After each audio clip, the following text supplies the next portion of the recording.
Hello everyone, I am the narrator and I'm here to help you today. I know you use this video to fall asleep, so before that, like the video and subscribe to the channel. Now get comfortable and relax.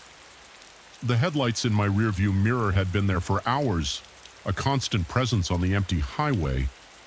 At first I thought nothing of it now as the sun dipped below the horizon and shadows lengthened across the barren landscape. A chill ran down my spine.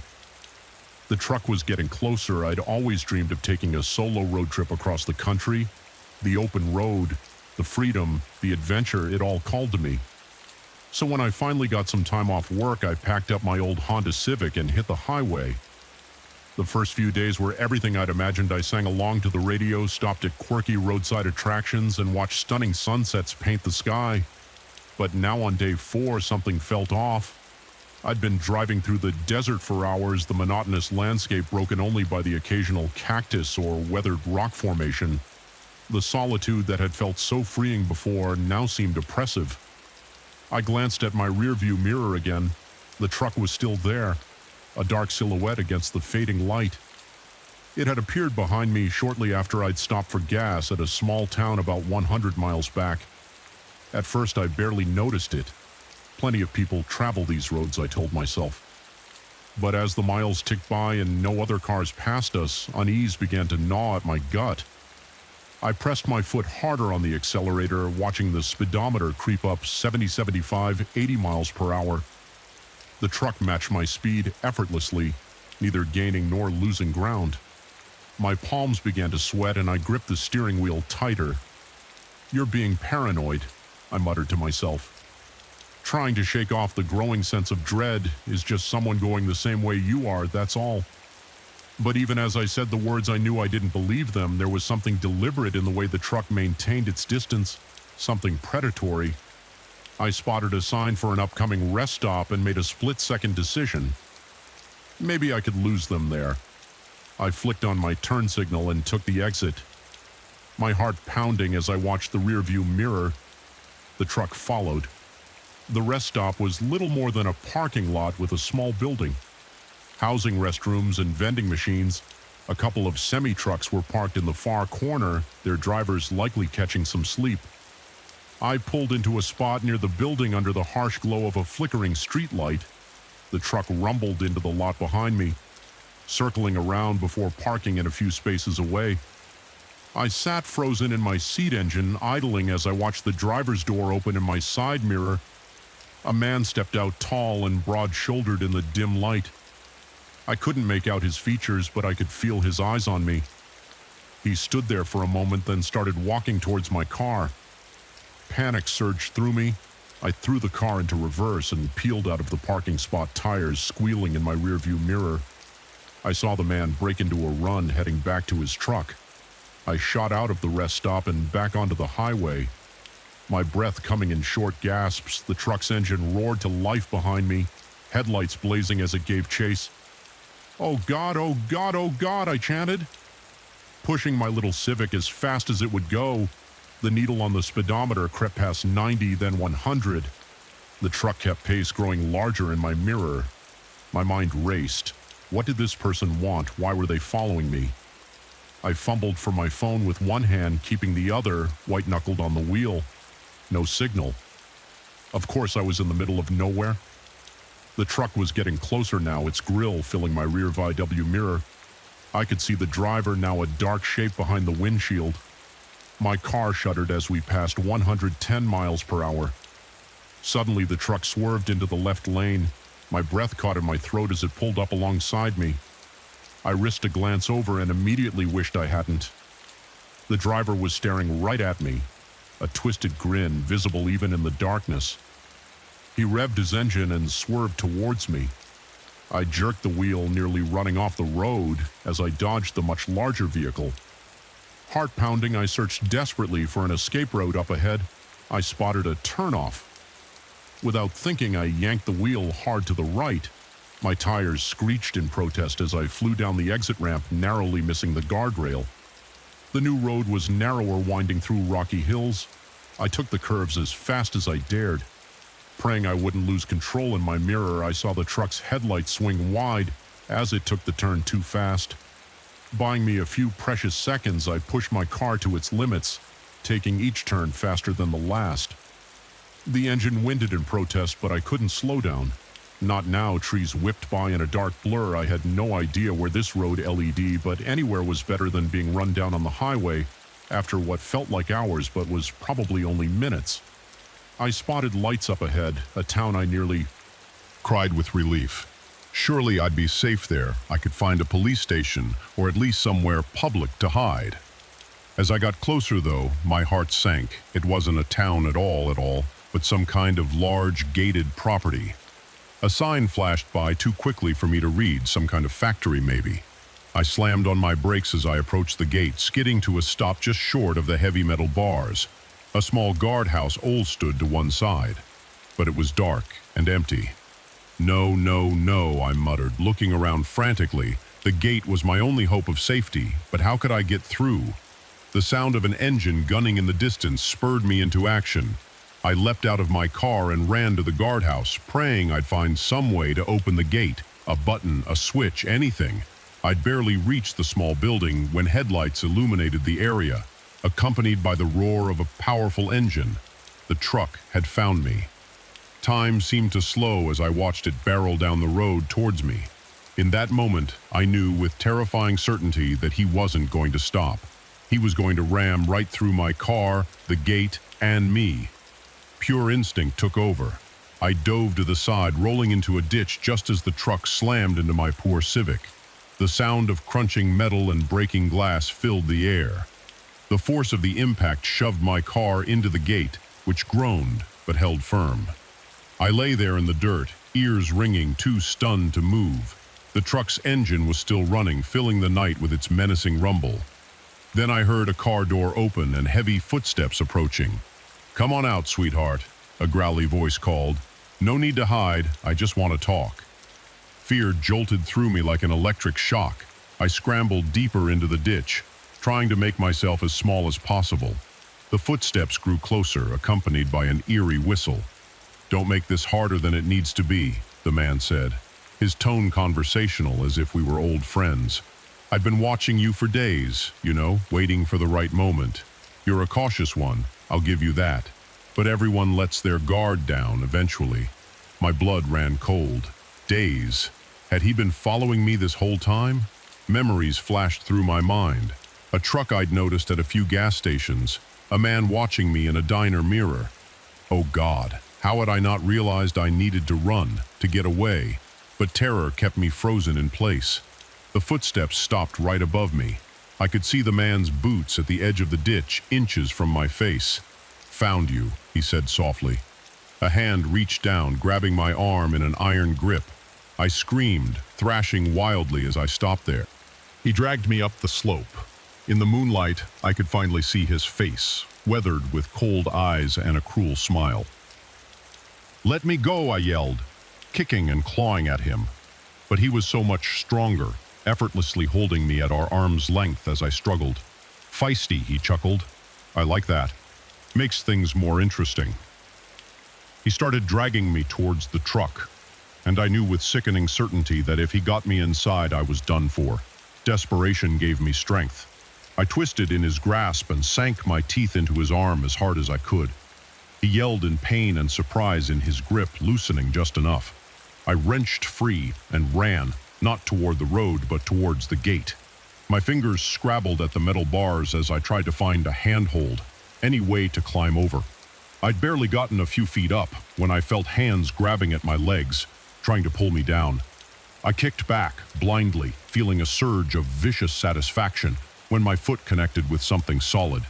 The man grunted in pain. Adrenaline surging, I climbed faster than I'd ever thought possible. Barbed wire at the top of the fence bit into my hands, but I barely felt it. I threw myself over the top and fell hard on the other side, the impact knocking the wind out of me.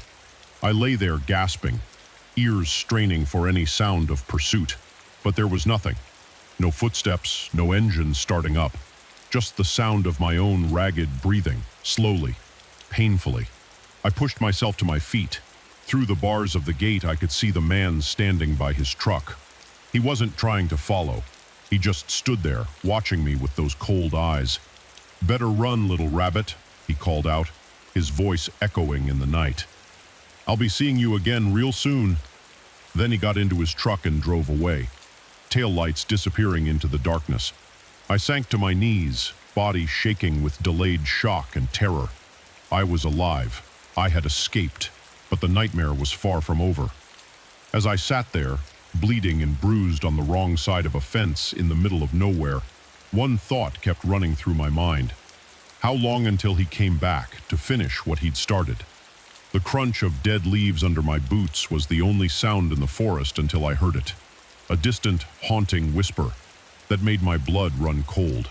I froze, straining my ears, but the whisper didn't come again. Just the wind, I told myself. But as I stood there alone in the deepening twilight, I couldn't shake the feeling that something was watching me from the shadows. I'd always loved hiking, the thrill of exploring nature and pushing my limits. This trail in the Appalachians was supposed to be my biggest challenge yet. A week-long solo trek through some of the most remote wilderness on the East Coast.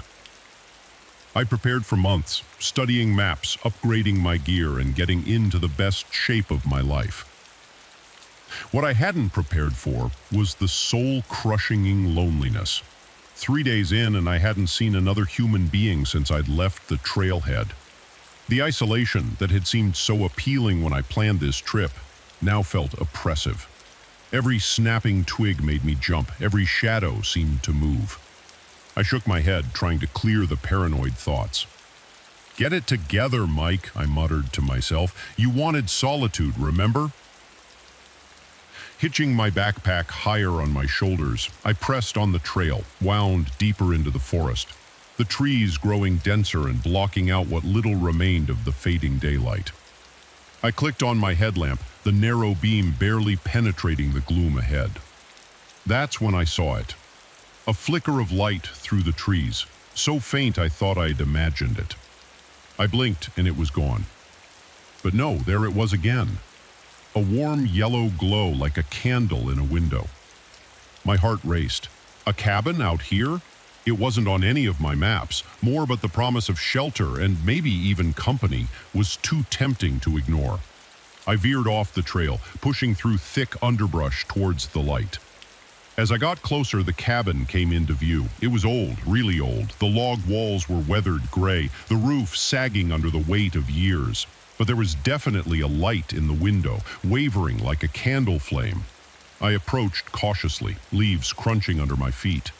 The porch creaked ominously as I stepped onto it. I raised my hand to knock, then hesitated. Something felt off. The hairs on the back of my neck stood up, and that feeling of being watched returned, stronger than ever before. I could talk myself out of it. I tried the door handle. It turned easily, and the door swung open with a long, eerie creak. "Hello?" I called out, poking my head inside. "Anyone home?" Silence answered me. The interior was a single room, dimly lit by a lantern on a rickety table. Dust covered every surface and cobwebs hung in the corners. It looked like no one had been here in years, and yet the lantern was lit, and there on the table beside it was a steaming mug of what smelled like coffee. My breath caught in my throat. Someone had been here, and recently, but where were they now? I should have left. Every instinct screamed at me to turn around and get back on the trail, but exhaustion and curiosity won out. I stepped inside, letting my backpack slip to the floor. The coffee smell was intoxicating after days of nothing but trail mix and protein bars. I picked up the mug, feeling its warmth seep into my cold fingers. It couldn't hurt to take just one sip, could it? I raised the mug to my lips, then froze there. On the far wall was a corkboard, covered in photos, dozens of them, all of hikers on the trail, and in every single one, barely noticeable unless you were looking for it, was a dark figure lurking in the background. The mug slipped from my nerveless fingers, shattering on the floor. I stumbled backwards, my heart pounding so hard I thought it might burst from my chest. That's when I heard it, footsteps, slow and deliberate, coming up the porch steps. Panic seized me. I looked around wildly for a place to hide, but the cabin was too small, too open. The footsteps drew closer, each creak of the porch boards like a gunshot in the silence. There was a small window on the far wall. Without thinking, I lunged for it, yanking it open and squeezing through just as the door began to open. I tumbled to the ground outside, leaves cushioning my fall. For a moment, I lay there too terrified to move. I could hear movement inside the cabin, slow and methodical. Then a voice, low and growly, sent chills down my spine. "I know you're out there," it said. "I can smell your fear." I scrambled to my feet and ran, not caring about the noise I made, crashing through the underbrush. Branches whipped at my face, roots threatened to trip me, but I didn't slow down. I just ran, blind panic driving me deeper into the dark forest. I don't know how long I ran. It could have been minutes or hours. Eventually, I collapsed against a tree, lungs burning, legs shaking. I strained my ears, listening for any sign of pursuit, but heard nothing except the pounding of my own heart as the adrenaline faded. Rational thought began to return. I needed to get out of these woods fast. But in my panicked flight, I'd lost all sense of direction. My backpack, with all my supplies, was still in the cabin. I had no food, no water, no map, just the clothes on my back and my headlamp, which chose that moment to flicker ominously. "Think, Mike, think," I muttered, trying to calm my racing thoughts. The North Star. If I could find it, I could at least figure out which direction to go. I looked up, searching for a break in the canopy. Instead, my blood turned to ice. There, not 20 feet away, was a figure standing motionless between the trees. In the dim light, I could just make out the outline of a man, tall and gaunt. I blinked, and it was gone. Just a trick of the shadows, I told myself. It had to be. But then I saw it again, closer this time, and again on the other side it was toying with me. A twig snapped behind me and I whirled around. Nothing there. But when I turned back, the figure was right in front of me. I caught a glimpse of pale skin, sunken eyes, and teeth bared in a feral grin. Then it lunged. I screamed and stumbled backwards, tripping over a root and falling hard. I scrambled away on all fours, expecting at any moment to feel hands grabbing me. But when I looked back, the clearing was empty. Had I imagined it all? Was I losing my mind? A low chuckle echoed through the trees, seeming to come from everywhere at once. "Run all you want," that growly voice said. "You'll never leave my forest." I staggered to my feet and ran again, blind terror giving me strength I didn't know I had. I crashed through bushes, leaped over fallen logs, my only thought to get away, to find help, to wake up from this nightmare. The voice followed me, always just behind, taunting me. "I've walked these woods for centuries," it said. "Your fear feeds me.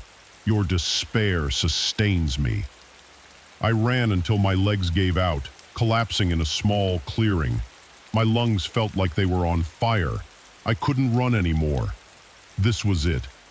This was how I died, alone in the woods, hunted by whatever that thing was. As I lay there, waiting for the end, a new sound cut through the night, a dog barking. Then voices, human voices calling out. Flashlight beams swept through the trees. "Hello," I croaked, my voice hoarse. "Help! I'm over here." The voices grew closer.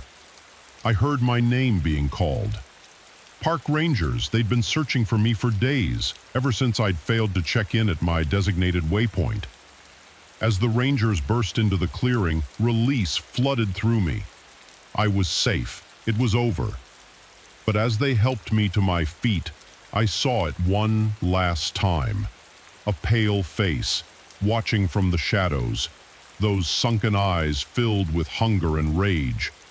Then it was gone, melting back into the darkness of the forest. The rangers said I was lucky to be alive. Exposure, dehydration, a nasty concussion from where I'd hit my head, falling. By all rights, I shouldn't have survived. They didn't believe my ramblings about the cabin or the creature in the woods. As my strength returned, even I began to doubt my memories. Maybe it had all been a hallucination brought on by my injuries.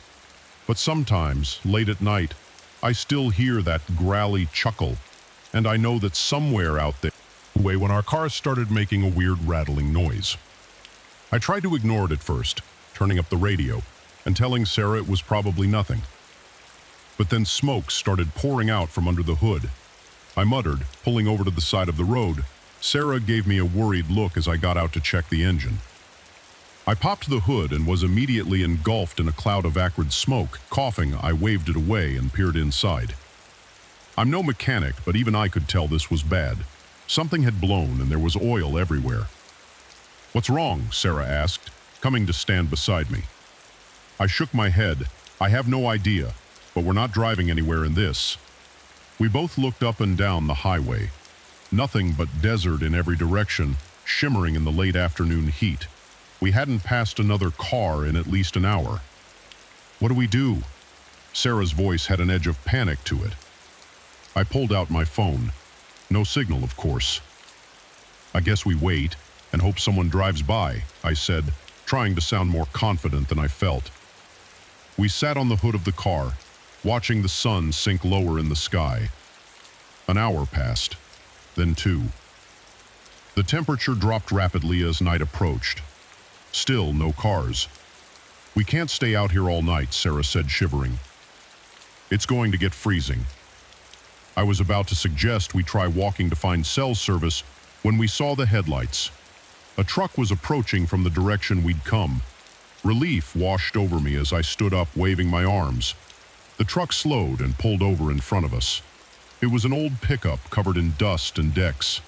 The driver's door opened and a man got out.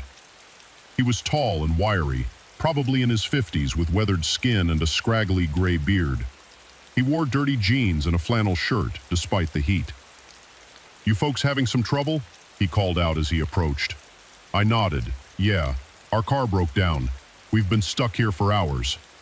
He peered under the hood, then shook his head. "That's not going anywhere without a tow. Nearest town's about 60 miles back."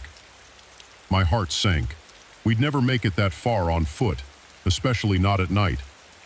The man seemed to read my thoughts. "I can give you a ride if you want. I'm heading that way anyhow." I glanced at Sarah. She looked hesitant, and I couldn't blame her. Getting into a stranger's car in the middle of nowhere went against everything we'd ever be taught, but what choice did we have? "That would be great," I said. "Thank you." We grabbed our backpacks from the car and climbed into the truck. It smelled of cigarettes and something else I couldn't quite place. The man introduced himself as Earl. As he started driving, at first everything seemed fine. Earl made small talk, asking about our trip and where we were from. But as we drove, I started to notice little things that set me on edge. The way his eyes kept flicking to Sarah in the rearview mirror. How he'd sometimes trail off mid-sentence like he was distracted by some private thought. And then there was the smell. That odd scent I'd noticed earlier was stronger now, metallic and vaguely sour. It reminded me of something, but I couldn't quite place it. We'd been driving for about half an hour when Earl suddenly turned off the highway onto a dirt road. "Shortcut," he said, noticing my confused look. "Save us some time." I wanted to object, to tell him to stick to the main road, but something in his tone made me hold my tongue. Sarah squeezed my hand, and I could feel her trembling slightly. The dirt road wound through the desert, lit only by the truck's headlights. We bounced and jolted over the rough terrain. Earl had stopped talking now, his eyes fixed on the road ahead. After about 10 minutes, he pulled to a stop in front of an old, run-down gas station. The windows were boarded up, and a faded sign hung crookedly above the door. "Gotta take a leak?" Earl said, turning off the engine. "Won't be a minute." He got out, slamming the door behind him. As soon as he was gone, Sarah turned to me, her eyes wide with fear. "We need to get out of here," she whispered urgently. "Something's not right." I nodded, my mouth dry. "I know, but where would we go? We're in the middle of nowhere." Before she could answer, we heard a sound that made my blood run cold. A muffled scream coming from inside the gas station. We both froze, straining our ears. There it was again, louder this time. a woman's voice, and crying out in terror. "Oh my God," Sarah gasped. "There's someone in there." I reached for the door handle, my heart pounding, but before I could open it, Earl was back. He slid into the driver's seat, a strange smile on his face. "All set," he said cheerfully. "Let's get going." I caught Sarah's eye. She gave a tiny nod. We both knew we couldn't leave, not if someone was in trouble. "Actually," I said, trying to keep my voice steady, "I need to use the bathroom too. Is it okay if I—" Earl's smile vanished. "No need for that. We're almost there." "Please," I insisted. "It'll just take a second." For a moment I thought he was going to refuse, but then he shrugged. "Suit yourself, but make it quick." I got out of the truck, my legs shaking as I walked towards the gas station. I heard Earl's door open behind me. "I'll come with you," he said. "Make sure you don't get lost." Panic surged through me. I reached the door and tried the handle. Locked. "It's around back," Earl said, far too close. Behind me, I turned to face him. Backing up against the door, I heard someone screaming. I said, dropping all pretense, "What's going on here?" Earl's face twisted into a snarl. "You should have minded your own business, boy." He lunged at me faster than I would have thought possible for a man his age. I ducked, feeling his fingers graze my hair. I shoved him hard, sending him stumbling backwards, and ran. "Sarah!" I yelled. "Run!" I saw her jump out of the truck, her face pale with terror. Earl was right behind me, cursing and spitting. I reached Sarah and grabbed her hand, pulling her along as we sprinted into the darkness. We ran blindly, stumbling over rocks and scrub brush. I could hear Earl crashing through the desert behind us, getting closer. Sarah tripped and fell, crying out in pain. I hauled her to her feet, but those few seconds were all Earl needed. He tackled me from behind, driving me to the ground. The impact knocked the wind out of me.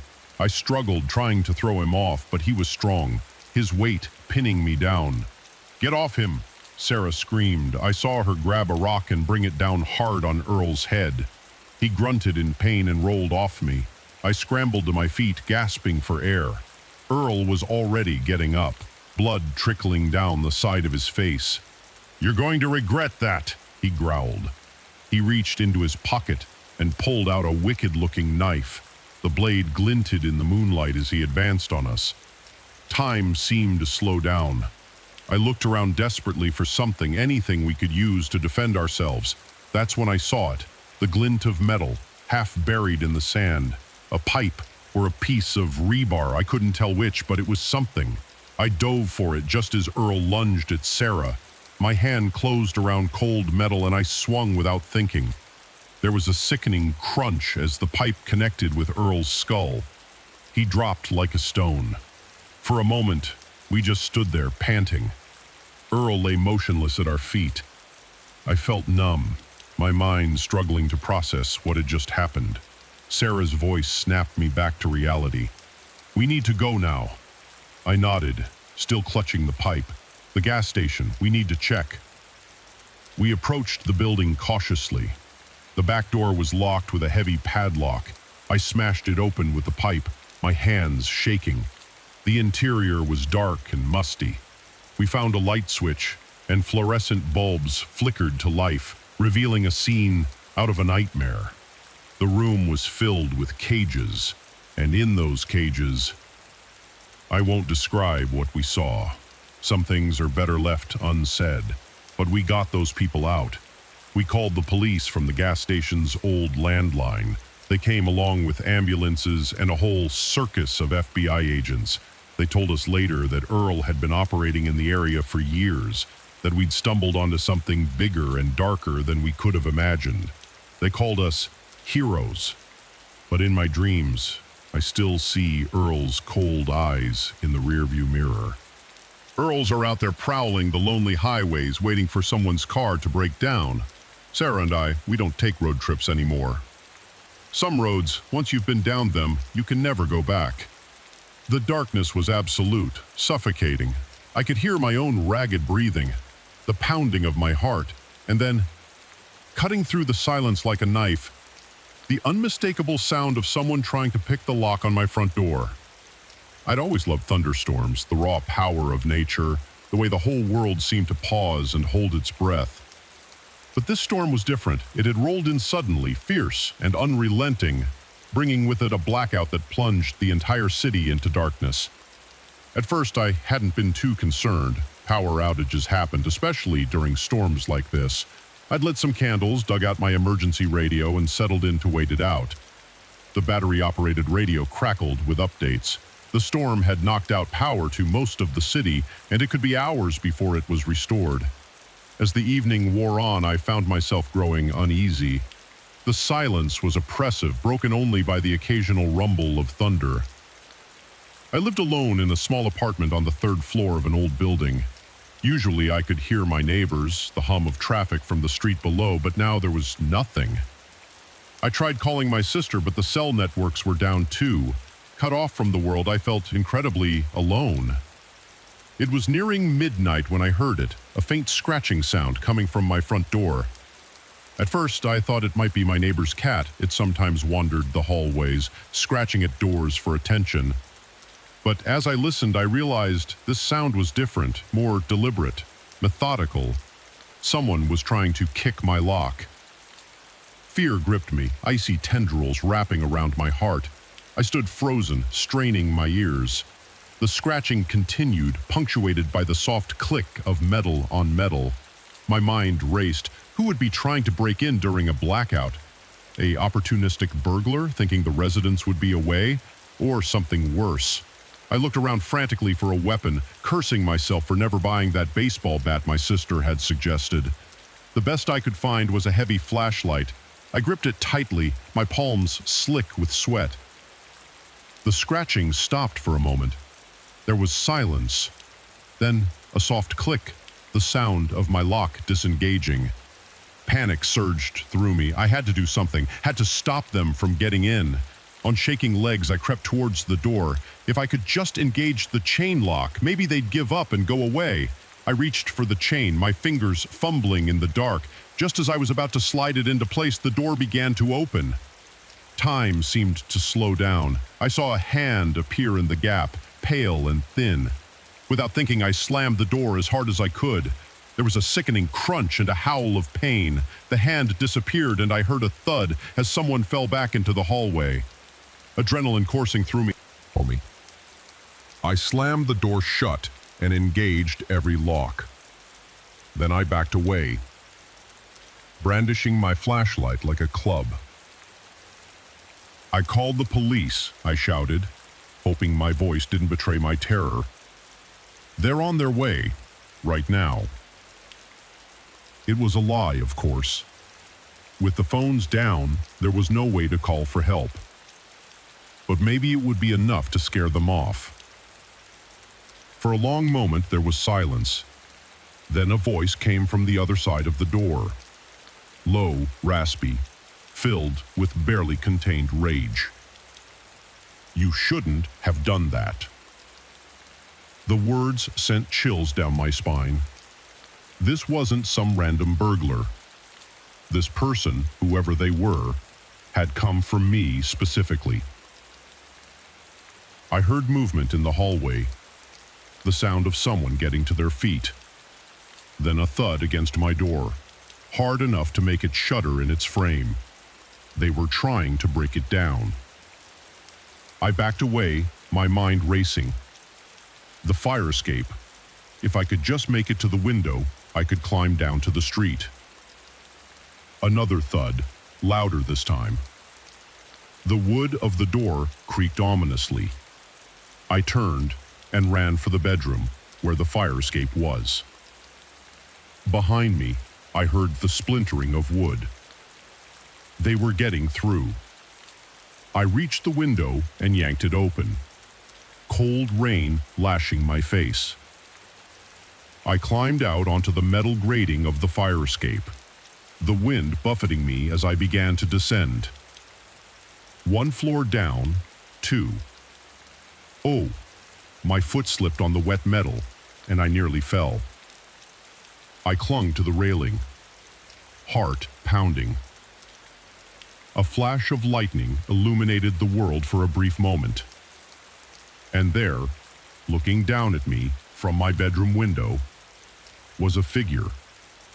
Tall, gaunt, with eyes that seemed to glow in the darkness. I scrambled down the last flight of stairs and dropped to the alley below. Pain shooting through my ankles as I landed, but I couldn't stop. I ran. The rain was coming down in sheets now, soaking me to the bone. I ran blindly through the dark streets, not knowing where I was going. Only that I had to get away. I don't know how long I ran. Eventually, I found myself in a part of the city I didn't recognize. The streets were narrow here, the buildings old and crumbling. I slowed to a walk, gasping for breath, trying to get my bearings.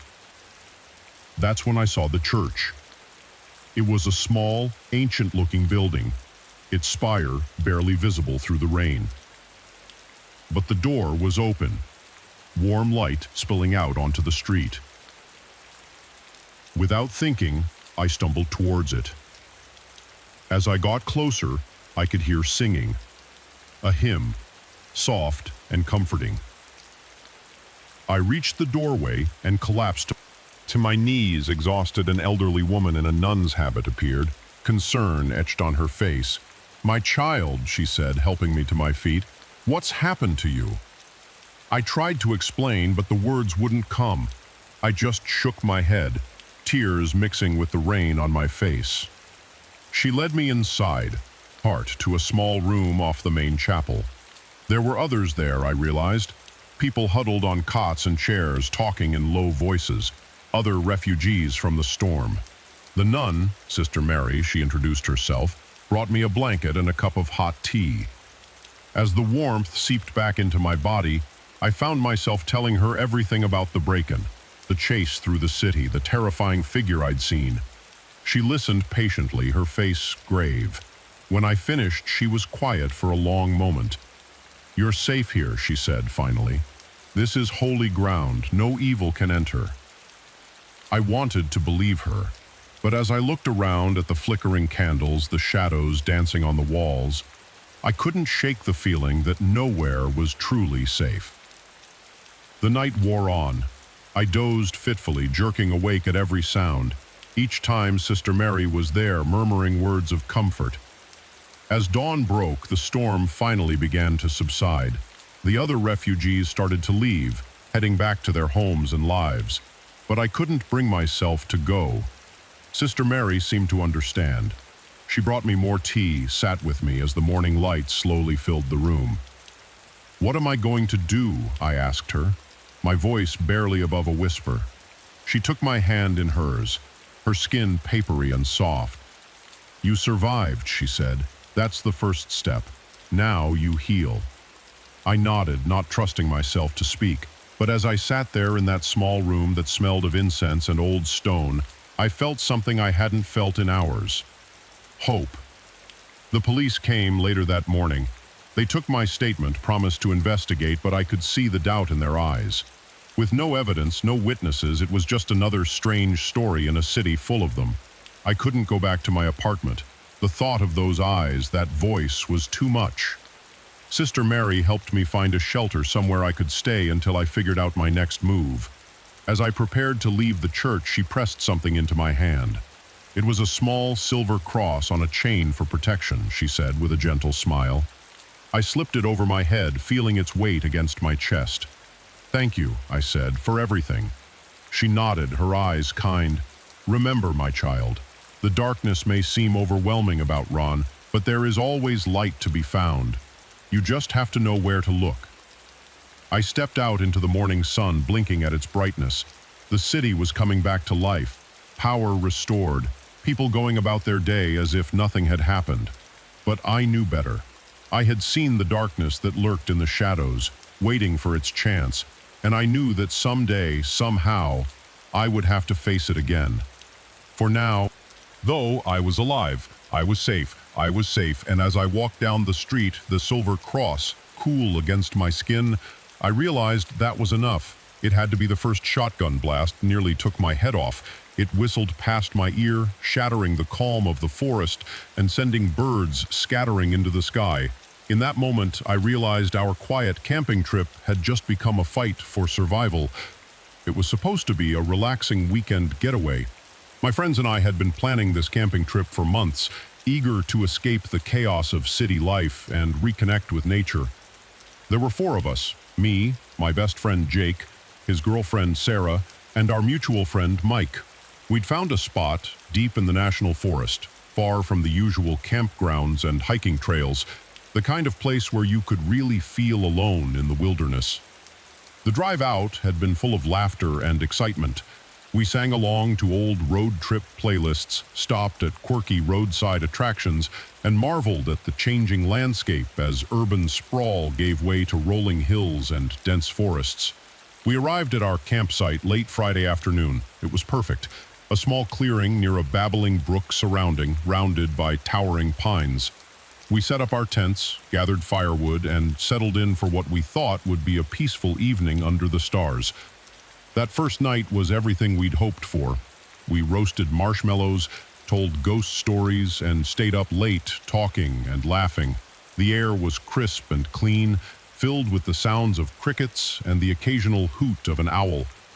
I remember thinking how lucky we were to have found such an untouched piece of paradise. Saturday morning, we woke up early, eager to explore.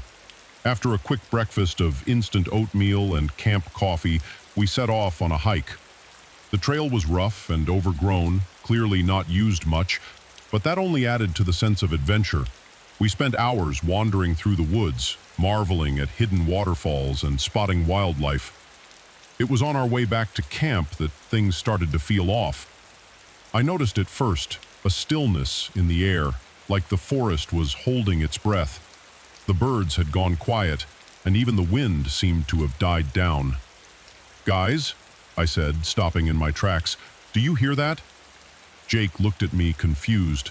"Hear what exactly?" I replied, "Nothing. It's too quiet, as if on cue." A twig snapped somewhere in the underbrush. We all whirled towards the sound, but there was nothing there. Just shadows and leaves. "Leaves? It's probably just a deer," Sarah said, but her voice was tense. We picked up our pace suddenly, eager to get back to the relative safety of our campsite. As we walked, I couldn't shake the feeling that we were being watched. Every rustle of leaves, every shadow seemed to hide potential threats. We burst into our clearing, half expecting to find our camp ransacked by bears or other wildlife. But everything was exactly as we'd left it. We all let out a collective sigh of relief. "See," Mike said, forcing a laugh. "We were worried over nothing." But our relief was short-lived as we started to prepare dinner. We heard the sound of an engine in the distance. It grew louder, accompanied by the crunch of tires on gravel. Someone was coming down the old logging road that led to our campsite. A battered pickup truck burst into the clearing, skidding to a stop in a cloud of dust. 3 men got out, all of them burly and bearded, wearing dirty flannel shirts and camo pants.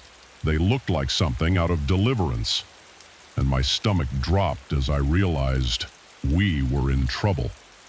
The oldest of the 3, a grizzled man with a scar running down his cheek, stepped forward. "Well, well," he drawled.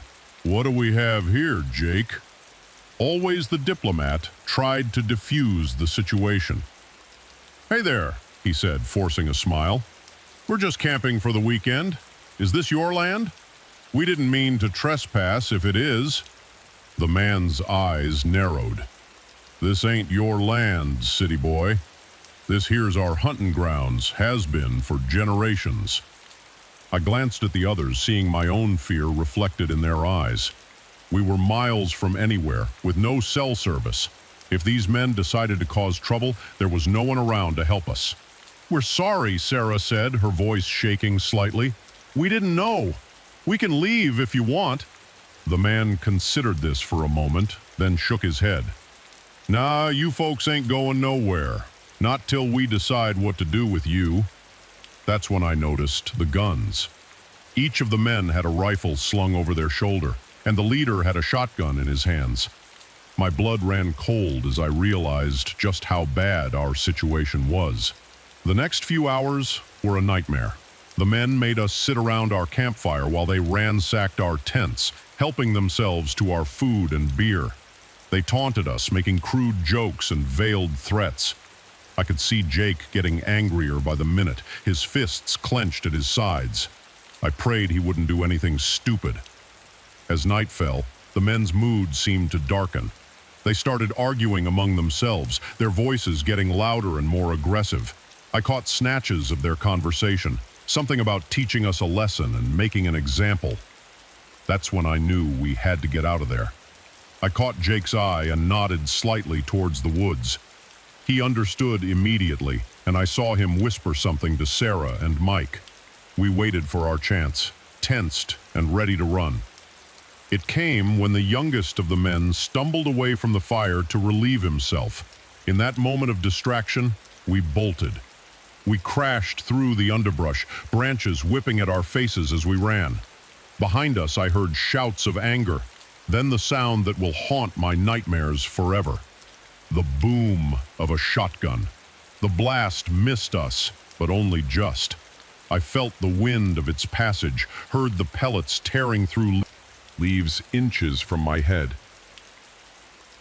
We ran harder, pure adrenaline driving us forward. The men were right behind us, crashing through the woods like angry bears. I could hear them shouting, their voices filled with rage and bloodlust. Another shot rang out, then another. They were firing blindly into the darkness, hoping to hit us by sheer luck. We ran for what felt like hours, our lungs burning, our legs trembling with exhaustion. The sounds of pursuit faded, then disappeared entirely, but still we ran, too terrified to stop. Finally, we couldn't go any further. We collapsed in a small gully, gasping for breath.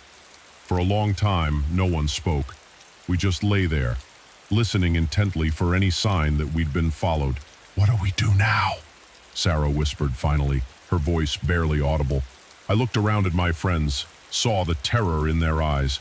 We were lost in the wilderness, with no supplies, no phones, and no idea which direction would lead us to safety.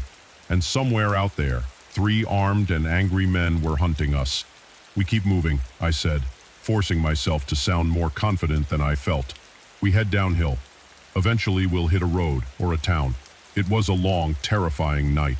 We stumbled through the darkness, jumping at every sound, convinced that at any moment we'd hear the roar of an engine or the crack of a rifle. By dawn, we were exhausted, dehydrated, and covered in scratches and bruises, but we were alive.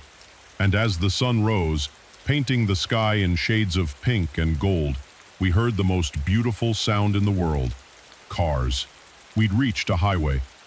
The police were skeptical of our story at first, but when they went to investigate our campsite, they found evidence of the men's presence: beer cans, cigarette butts, and spent shotgun shells.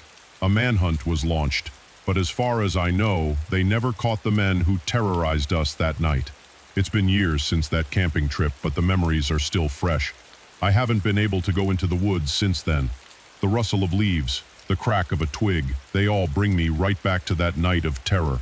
My friends and I, we don't talk about it much, but sometimes when we're together, I'll catch one of them looking over their shoulder, scanning the tree line with wary eyes, and I know they're remembering too. We were lucky. We survived. But sometimes I wonder about those men, and I can't help but think, are they still out there? Still hunting in those woods, waiting for the next group of unsuspecting campers to wander into their territory? I hope not. But just in case, I'll stick to the city from now on. Some wilderness, I've learned, is better left unexplored. The first thing I noticed was the smell. Acrid, chemical, wrong. It hit me as soon as I opened the warehouse door, and in that moment, I knew I'd stumbled onto something I wasn't supposed to see. I'd been working the night shift at Midwest Distribution for about 6 months. It was a boring job, but it paid the bills. Every night from 10 p.m. to 6 a.m. I had a start. I'd patrol the massive warehouse complex, making sure everything was secure. Nothing ever happened. Until that night. It was a Tuesday just after midnight. I was making my usual rounds, flashlight in hand, shoes echoing on the concrete floor. The warehouse was huge, filled with rows upon rows of shelves stacked high with boxes and pallets. During the day, it was a hive of activity, but at night, it was eerily silent. I just finished checking the east wing when I noticed something odd. A faint light coming from under the door of storage unit 17. That unit had been empty for months or so, I thought. Curious, I approached the door, my hand instinctively going to the radio at my belt. The smell hit me as soon as I cracked the door open. It was like nothing I'd ever encountered before.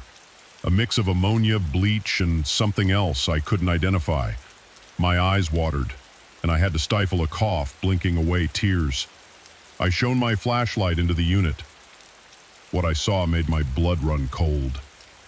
The space was filled with makeshift tables, each covered in beers, tubes, and other equipment I vaguely recognized from high school chemistry. In the center of it all was a large apparatus that looked like something out of a sci-fi movie. Bubbling and hissing ominously, it didn't take a genius to figure out what I was looking at. A drug lab, and a big one at that. My mind raced. How long had this been here? Who was behind it? And most importantly, what the hell was I supposed to do now? I knew I should call the police immediately, but something held me back. This was way bigger than some small-time operation. The scale, the sophistication of the equipment, this had to be the work of a major criminal organization. And if they could set up a lab right under our noses, who knew how deep their influence ran? As I stood there frozen with indecision, I heard a noise that made my heart stop. Footsteps coming from deeper in the unit. I killed my flashlight and ducked behind a stack of boxes, praying I hadn't been seen. Two men emerged from behind a makeshift partition. Even in the dim light, I could see they were trouble. One was tall and wiry, with tattoos covering his arms. The other was built like a linebacker with a shaved head and cold, dead eyes. They were talking in low voices, but I could catch snippets of their conversation.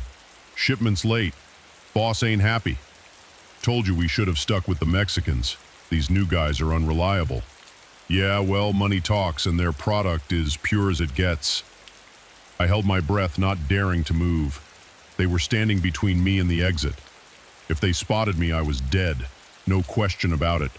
The men continued their conversation, oblivious to my presence. They discussed shipments, territories, something about a rival gang muscling in on their turf. With each word, I felt the weight of what I'd stumbled into growing heavier. After what felt like hours, but was probably only minutes, they headed back behind the partition. I waited until I couldn't hear their footsteps anymore. Then, slowly, carefully made my way to the door. I slipped out of the unit gently, closing the door behind me as soon as it clicked shut. I ran. I didn't stop until I reached the security office, my lungs burning and sweat pouring down my face. Safely inside, I locked the door and collapsed into my chair.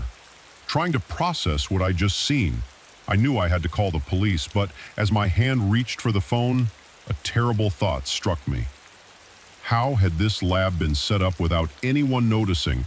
The equipment, the chemicals? It would have taken multiple people and vehicles to bring it all in. Someone had to have seen something. Unless someone on the inside was involved. The realization hit me like a punch to the gut. If someone at Midwest Distribution was working with these criminals, who could I trust? For all I knew, my own boss could be in on it. I sat there for a long time, weighing my options. If I went to the police, I risked tipping off whoever was involved. They might destroy the evidence, or, worse, come after me. But if I kept quiet, I'd be letting a major drug operation continue right under my nose. In the end, I decided to wait. I needed more information. Needed to figure out who I could trust. For the rest of my shift, I tried to act normal, all the while my mind racing with possibilities and fears. When 6 a.m. rolled around, I clocked out like usual. But instead of heading home, I drove to the library. I spent hours there using their computers to research drug operations, criminal organizations, and how to gather evidence safely. That night I came to work, prepared. I'd bought a small, high-quality camera and a voice recorder. As I made my rounds, I kept my eyes peeled for anything suspicious. It didn't take long to spot Mike, one of the forklift operators on the night shift. Kept making trips to and from storage unit 17. Each time, he'd glance around furtively before entering. I managed to snap a few photos without him noticing. Later, I overheard him on the phone, talking in hushed tones about product. Amanita distribution channels over the next week. I gathered more evidence. Photos, recordings, notes on suspicious activities, and personnel. I was careful, always watching my back, never staying in one place too long. But I knew I was playing a dangerous game. These people were professionals, and sooner or later, they'd realize someone was onto them. My paranoia grew with each passing day. Every glance from a coworker, every unexpected noise sent my heart racing. I barely slept, jumping at every sound in my apartment. Finally, after 2 weeks of this, I decided I had enough evidence. It was time to go to the authorities. I didn't trust the local police in a town this size. There was too much chance of the wrong people finding out. Instead, I reached out to the State Bureau of Agadiver. Investigation. I sent them an anonymous tip along with some of the evidence I'd gathered. Then I waited every day, a nerve-wracking ordeal, as I wondered if today would be the day they acted or the day I was discovered. It happened on a Friday night. I was halfway through my shift when suddenly the warehouse was swarming with armed agents. They moved with precision, securing exits and rounding up employees. I watched from the shadows as they breached storage unit 17, heard the shouts and sounds of struggle. Mike and several others were let out in handcuffs, looking shocked and angry. An agent approached me, flashing a badge. "Sir, we need to ask you a few questions." I nodded, relief washing over me. It was over. I'd done the right thing. The next few hours were a blur of interviews and statements.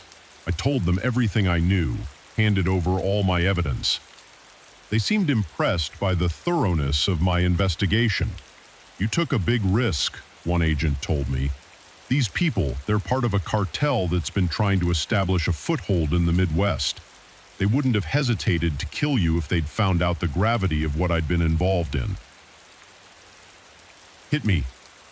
Then I'd known it was dangerous, but hearing it laid out like that, I realized just how close I'd come to disaster. In the end, my evidence helped bring down not just the lab, but a significant portion of the cartel's Midwest operation. The agent told me I'd probably saved lives, prevented who knows how many kilos of drugs from hitting the streets. I should have felt proud. Instead, I just felt tired and scared. The State Bureau offered me witness protection, a new name, a new life, somewhere far away.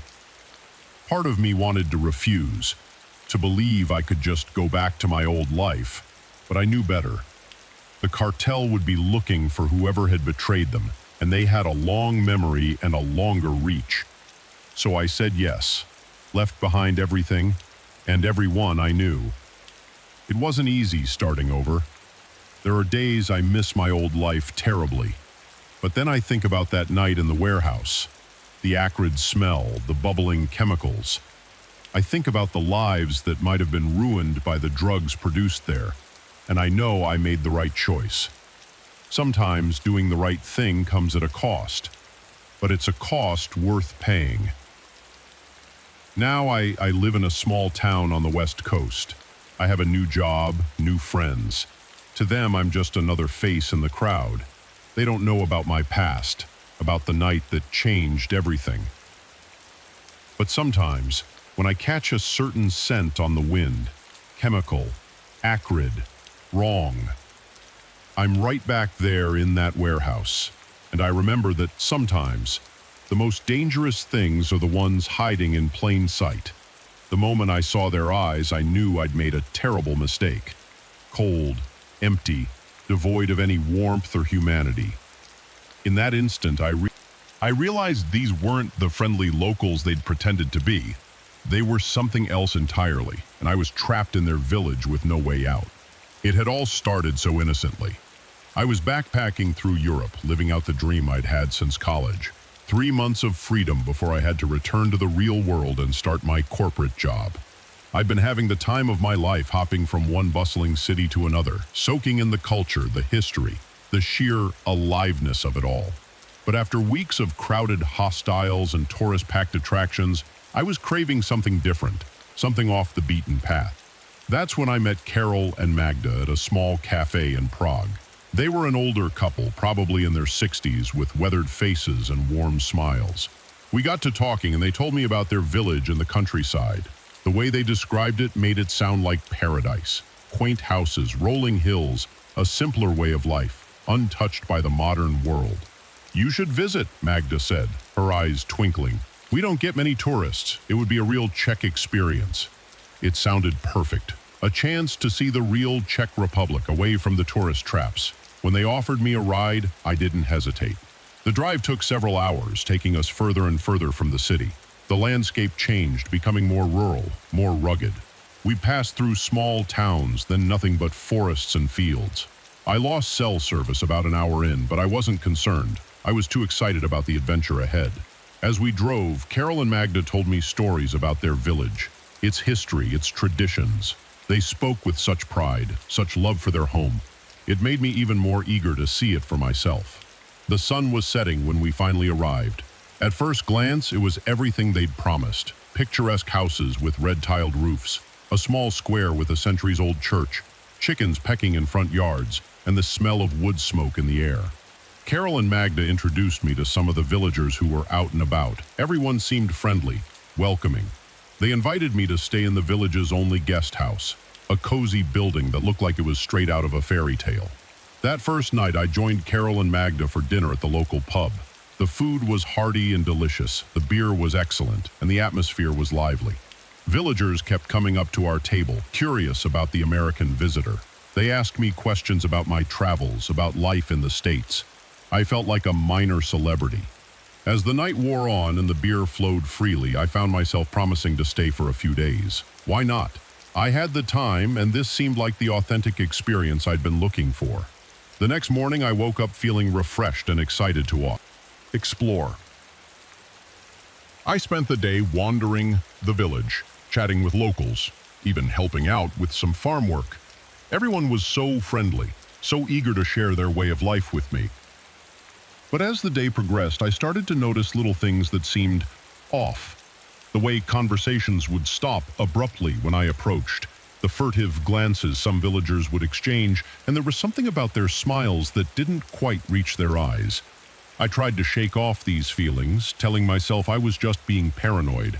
These people had welcomed me with open arms. I was just experiencing culture shock, that's all. That night, there was a festival in the village square. Music, dancing, more of that excellent beer. I let myself get caught up in the festivities, pushing my unease to the back of my mind. It wasn't until I tried to leave that I realized something was very, very wrong. "Leave," Carol said, his smile not wavering. "But you've only just arrived. You must stay longer." I laughed it off, saying, "I'd love to, but I had a schedule to keep." That's when I saw it. The flash of something cold and hard in his eyes. It was gone in an instant, replaced by his usual warm expression, but it sent a chill down my spine. "I insist," he said, his hand gripping my arm just a little too tightly. "We have so much more to show you." I looked around, suddenly aware of how the villagers had gathered around us. Their faces were still smiling, but their eyes, God, their eyes. They were watching me with a hunger that made my blood run cold. I stammered out an excuse and hurried back to the guest house, and my heart pounding. Something was very wrong here, and I needed to get out, now. But when I tried to leave the next morning, I found the road out of town blocked. Construction. They said it would be cleared in a day or two, and wasn't I enjoying my stay? Why was I in such a rush to leave? I spent the next few days in a state of increasing panic. Every attempt to leave was thwarted. My phone still had no signal, and I couldn't find a working landline anywhere in the village. The villagers were always around, always watching, always smiling, those empty smiles. I tried to play along, to pretend everything was fine while I looked for a way out, but it was becoming clear that they knew exactly what I was doing. The pretense of friendliness was wearing thin. It all came to a head on the fifth night. There was another festival, this one different from the others. The villagers wore strange masks and chanted in a language I didn't understand. I watched from my window, terror gripping me as I realized this might be my last chance to escape. I waited until the festival was in full swing, then slipped out the back of the guest house. I had a vague idea of which direction the main road was in. If I could just make it to the forest, maybe I could lose them, find my way to another town. I made it to the edge of the village. Before I heard the shouts, they'd spotted me. I ran, branches whipping my face as I plunged into the darkness of the forest behind me. I could hear them coming, dozens of them, their chants turning to howls that didn't sound entirely human. I ran until my lungs burned and my legs felt like lead, but they were always behind me, getting closer. I could hear them crashing through the underbrush, calling out to each other in that strange language. Just when I thought I couldn't go on, I saw lights ahead, a highway. I burst out of the tree line, waving my arms frantically at the approaching headlights. The car screeched to a halt and I practically threw myself at the driver's door. "Please," I gasped, "help me, they're coming." The driver, an older man, took one look at my wild eyes and torn clothes and unlocked the door. I scrambled in just as the first of the villagers emerged from the forest. As we sped away, I looked back. They were standing at the edge of the road watching us go. Even from a distance, I could see their eyes gleaming in the darkness. I never found out what they wanted with me, why they were so determined to keep me there. Part of me doesn't want to know. The police didn't believe my story. How could they? It sounded insane, even to me. They found the village, of course, but it was abandoned. No sign of Carol or Magda or any of the others. Just empty houses in an old church. Sometimes I wonder if it really happened, if maybe I imagined it all. Some kind of nervous breakdown brought on by stress and culture shock. But then I'll catch a glimpse of someone on the street, an older couple perhaps, with weathered faces and warm smiles. And for a moment I'll see those eyes again, cold, empty, hungry. And I'll remember that sometimes the most dangerous places are the ones that seem the most welcoming. That evil can wear a friendly face, and that some villages are best left undiscovered. I don't travel much anymore. The world suddenly seems a lot smaller, a lot darker. But sometimes, late at night, I find myself looking at maps of Eastern Europe, searching for a village that doesn't exist, and wondering what might have happened if I'd stayed just one more day. The moment I saw the handwriting on the note, my blood turned to ice. It was the same messy scrawl that had been appearing on our doorstep for weeks, but this time the message wasn't outside. It was on my bedroom mirror, written in what looked horribly like blood. "I see you when you sleep." We'd moved to the old farmhouse 3 months ago. My wife Sarah and I had been dreaming of escaping the city for years. When we found this place, 20 acres of land, a charming 19th century house, all for a price that seemed too good to be true, we jumped at the chance. We should have known better. The first few weeks were idyllic. We spent our days fixing up the house, exploring the overgrown fields, and marveling at the silence. No car horns, no sirens, just the wind in the trees and the occasional move from our neighbors' cows at night. The stars were so bright it took my breath away. But then the notes started appearing. The first one was innocuous enough, a piece of paper tucked under our welcome mat. "Nice house." We assumed it was from a neighbor, though the handwriting was odd, jagged and messy like a child's. A few days later, another note appeared on our porch swing. "You should lock your doors at night." This one gave us pause. We always locked our doors. I double-checked every lock that night, an uneasy feeling settling in my stomach. The notes kept coming. appearing in increasingly impossible places, under a flower pot, on our second-story balcony, pinned to a tree at the far end of our property, tucked into the frame of our bedroom window on the inside. Each message was more disturbing than the last. I like watching you. Your wife looks pretty when she sleeps. Soon, we called the police. And of course, they came out, took a report, but found nothing. No fingerprints, no footprints, no signs of how anyone could have gotten into our locked house. They chalked it up to a prankster, told us to install some security cameras. We did more than that. I bought every security device I could find. Cameras, motion sensors, alarms on every door and window. I installed floodlights that covered every inch of our property. I even bought a gun, something I'd always been against. But fear has a way of changing your principles. For a while, it seemed to work. The note stopped. We started to relax, to think maybe it really had just been kids playing a sick joke. Then came the night I found the note on our bedroom mirror. I stared at it, my mind refusing to process what I was seeing. How? How had they gotten in?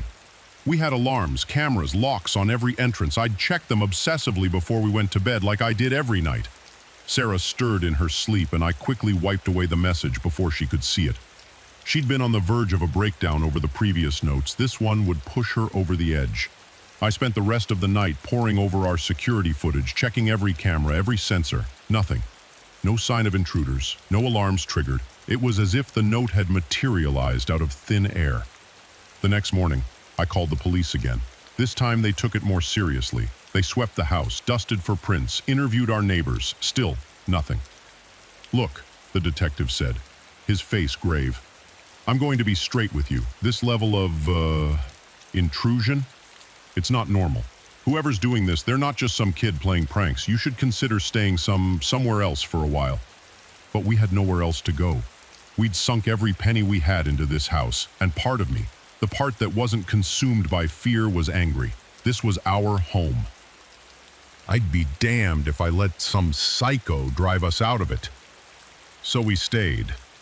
I took time off work, spent my days patrolling the property with my gun, jumping at every sound. Sarah was a wreck, barely sleeping, constantly looking over her shoulder.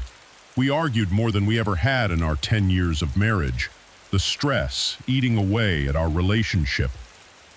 The notes kept coming, always in impossible places. Inside a locked drawer in the middle of our perfectly made bed, carved into the bark of a tree that I swear hadn't been marked the day before. We tried everything. I rigged tripwires, installed more cameras, even sprinkled flour on the floors to catch footprints. Nothing worked. It was as if we were dealing with a ghost. Weeks passed, and the constant fear began to take its toll. I lost weight. Dark circles formed under my eyes from lack of sleep. Sarah started talking about seeing shadows out of the corner of her eye, hearing whispers in empty rooms. I worried she was losing her grip on reality. Hell, I worried I was losing mine. Then came the night that changed everything. I woke up to the sound of Sarah screaming. I bolted upright, fumbling for the gun I now kept on my nightstand. In the dim light, I saw a figure standing at the foot of our bed, tall, unnaturally thin, with limbs that seemed too long for its body. I raised the gun, my hand shaking so bad I could barely aim. "Get out," I yelled, trying to sound braver than I felt. "Get out or I'll shoot." The figure turned slowly, and I felt my heart stop. Its face, God, its face. It was like nothing I'd ever seen before. Pale, almost translucent skin stretched tight over an elongated skull, eyes that were too big, too black, and its mouth, a lipless gash that split its face in a grotesque parody of a smile. I fired. The gunshot was deafening in the small room. The figure jerked as the bullet hit it, but it didn't fall. Instead, it laughed, a high, keening sound that made my skin crawl. Then it was on me, moving faster than anything I'd ever seen. I felt claws, yes, claws, raking across my chest. I screamed, firing wildly, but it was like trying to shoot smoke. Sarah was still screaming, but it sounded far away. Everything was far away except the pain and those terrible black eyes boring into mine. I don't know how long the attack lasted. It felt like hours, but it must have been only moments. Suddenly, the weight was gone. I blinked, trying to clear my vision. The thing was standing by the window now, silhouetted against the night sky. It turned to look at us one last time, and I swear I saw it smile. Then it was gone, moving so fast it seemed to simply vanish. The police cam. Of course, they found the bullet holes in the walls, saw the claw marks on my chest, but they didn't find any other evidence. No fingerprints, no DNA, nothing. To suggest anyone else had been in the room, they think we're crazy, that we did this to ourselves, driven mad by stress and paranoia. Maybe they're right. Sometimes I wonder if it would be easier to believe that we didn't stay in the house after that night. Couldn't stay. We packed what we could carry and left the next morning, abandoning everything else. We move around a lot now, never staying in one place for too long. Hotels, motels, short-term rentals, always looking over our shoulders, always waiting for the next note to appear. Because they do still appear. Not as often, but enough to remind us that it's still out there, still watching, still waiting. I don't know what it is, some kind of monster, a demon, a ghost. Does it even matter? All I know is that it's real, and it's not done with us. Sometimes, late at night, I think I see a tall, thin shadow outside our window, or catch a glimpse of unnaturally black eyes in a crowd, and I wonder how long we can keep running, how long before it decides to do more than just watch. If you're reading this, take my advice. If you find a house that seems too good to be true, it probably is. And if you start finding notes from someone who can't possibly be there, run, and don't look back. Because some things, once they start watching you, never stop. And you don't want to find out what happens when they decide watching isn't enough anymore. The crunch of leaves under my boots stopped abruptly as I froze, my blood turning to ice. There in the clearing where I'd set up camp just hours ago were fresh footprints that weren't mine. Someone, or something, had been here while I was gone, and judging by the stillness of the forest around me, they might still be watching. I'd always been an avid solo hiker, priding myself on my ability to navigate the wilderness alone.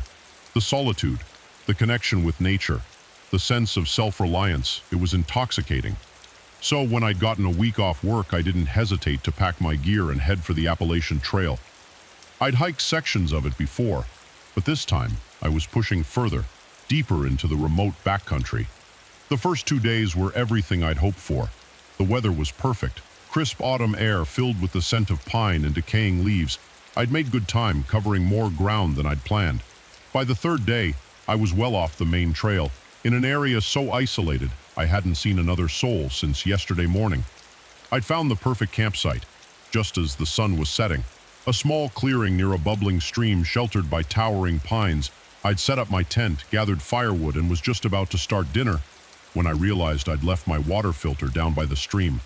No big deal, I thought. It was only a 5-minute walk. But as I approached my campsite on the way back, that feeling of peaceful solitude evaporated in an instant. Something was wrong. The hair on the back of my neck stood up before I even consciously processed what I was seeing. Footprints, large ones, much bigger than my own, pressed into the soft earth. Around my tent, they hadn't been there when I left. I stood, frozen at the edge of the clearing, my eyes darting from the footprints to the surrounding forest. The woods suddenly seemed sinister, the lengthening shadows hiding potential threats. I strained my ears, but heard nothing over the pounding of my own heart. Slowly, carefully, I approached my tent. Nothing seemed disturbing at first glance. But then I noticed my backpack. I always left it just inside the tent flap. But now it was sitting outside, slightly unzipped.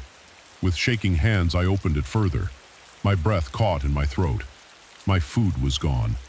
Every energy bar, every freeze-dried meal, even the trail mix I'd made myself, all of it vanished. Panic started to set in. I was at least 2 days hiked from the nearest town with no food. But that was secondary to the more immediate concern. Whoever had done this could still be nearby. I debated calling for help, but there was no cell service this far out. I had an emergency beacon, but did this qualify as an emergency?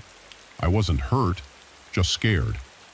As darkness fell, I realized I had to make a decision. Hike out now in the dark, risking getting lost, or spend the night here, knowing someone was out there. In the end, fear of the unknown forest at night outweighed my fear of the mysterious intruder. I decided to stay, but sleep wouldn't come easy. I built up my fire, creating a circle of light that felt pitifully small against the pressing darkness of the forest. Every snap of a twig, every rustle of leaves made me jump. I kept my hiking knife close, though I doubted it would be much use against whatever was out there. As the night wore on, my imagination ran wild. Was it a bear, unusually adept at opening zippers? A desperate hiker stealing food to survive? Or something worse? I must have dozed off eventually because I woke with a start, disoriented. The fire had died down to embers and the forest was pitch black. For a moment, I couldn't remember where I was or why I felt so afraid. Then I heard it. Footsteps, slow and deliberate, circling the clearing. I sat up, my heart pounding so hard I thought it might burst from my chest. I fumbled for my flashlight, but my hands were shaking so badly I dropped it. The footsteps stopped. "Hello?" I called out, my voice embarrassingly weak. "Is someone there?" Silence. Not just quiet, but an absolute absence of sound. No insects chirping, no leaves rustling, as if the whole forest was holding its breath. Then a voice, low and growly, coming from just beyond the ring of fading fir light. "You shouldn't be here." I scrambled to my feet, spinning around, trying to pinpoint the source of the voice. "Who's there? What do you want?"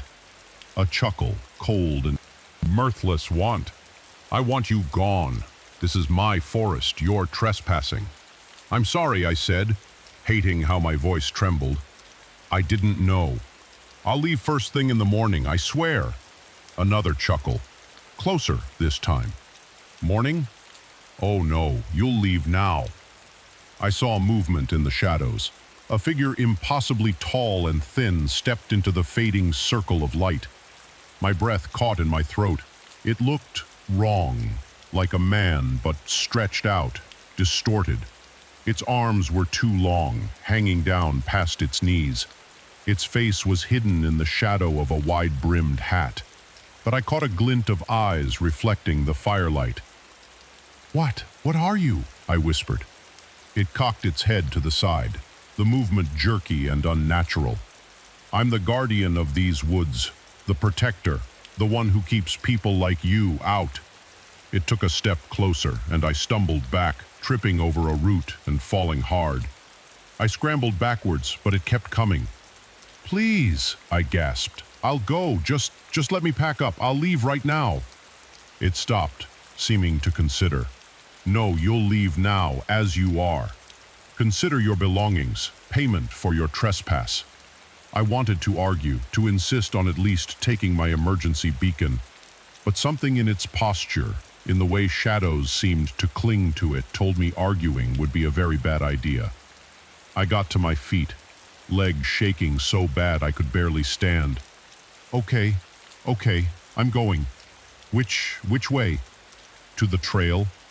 It pointed a long, skeletal finger extending far beyond what should have been possible. "That way, 2 miles. Don't stop, don't look back, and don't ever come here again." I nodded, too terrified to speak, and started walking in the direction it had pointed. Every instinct screamed at me to run, but somehow I knew that would be a mistake.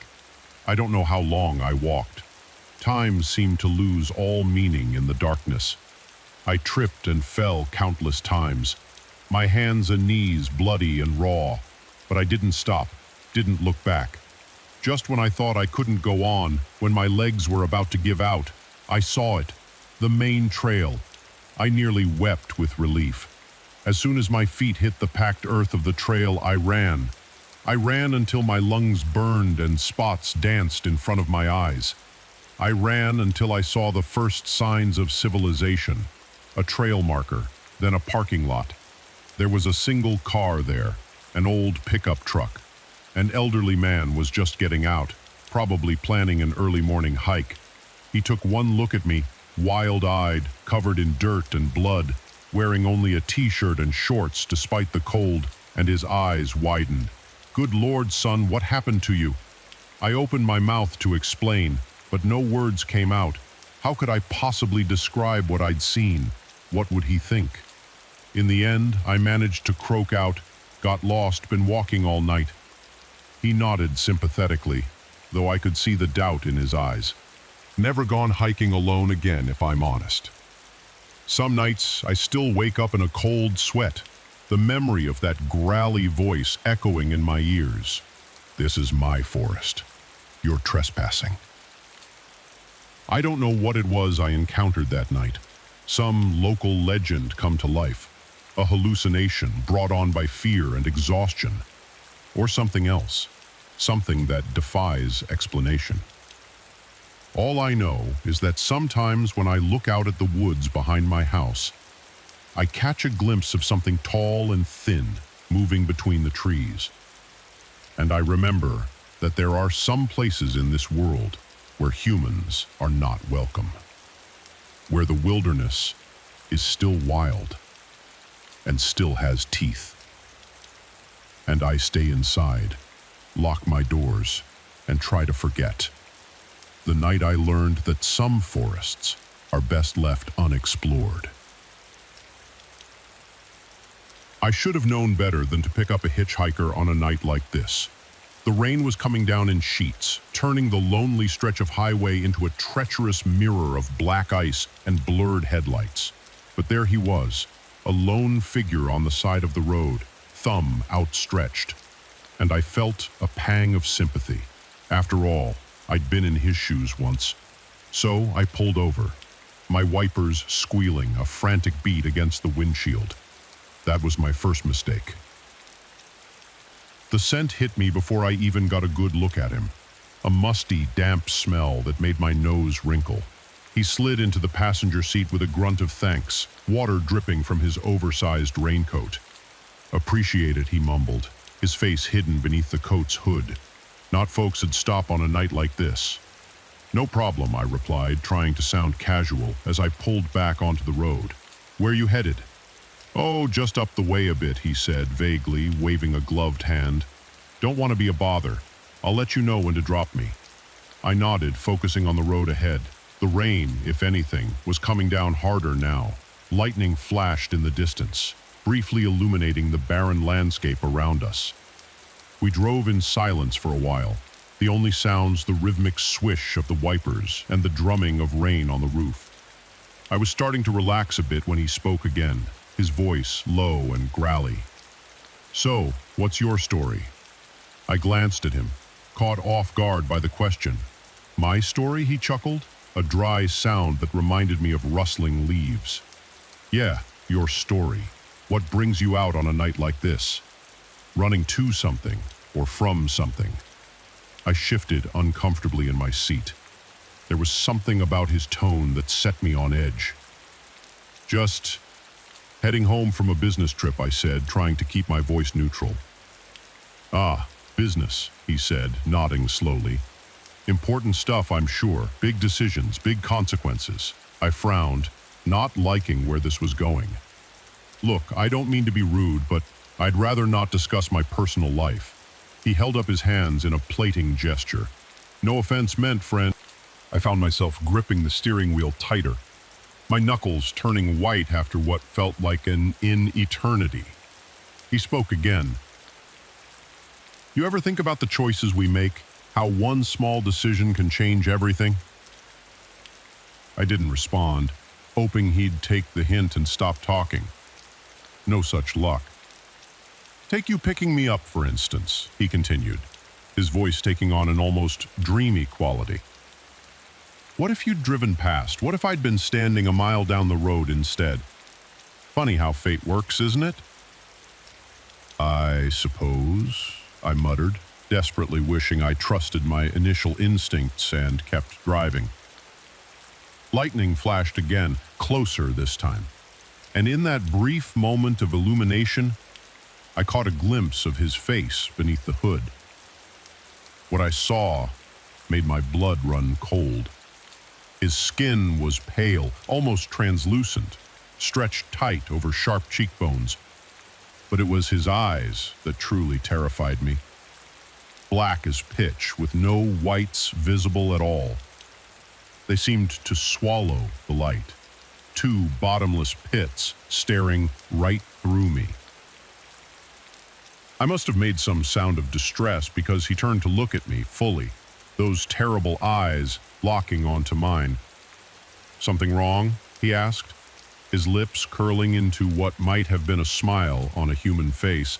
On him, it looked like a predator baring its teeth. "No," I stammered, my heart pounding so hard I was sure he could hear it.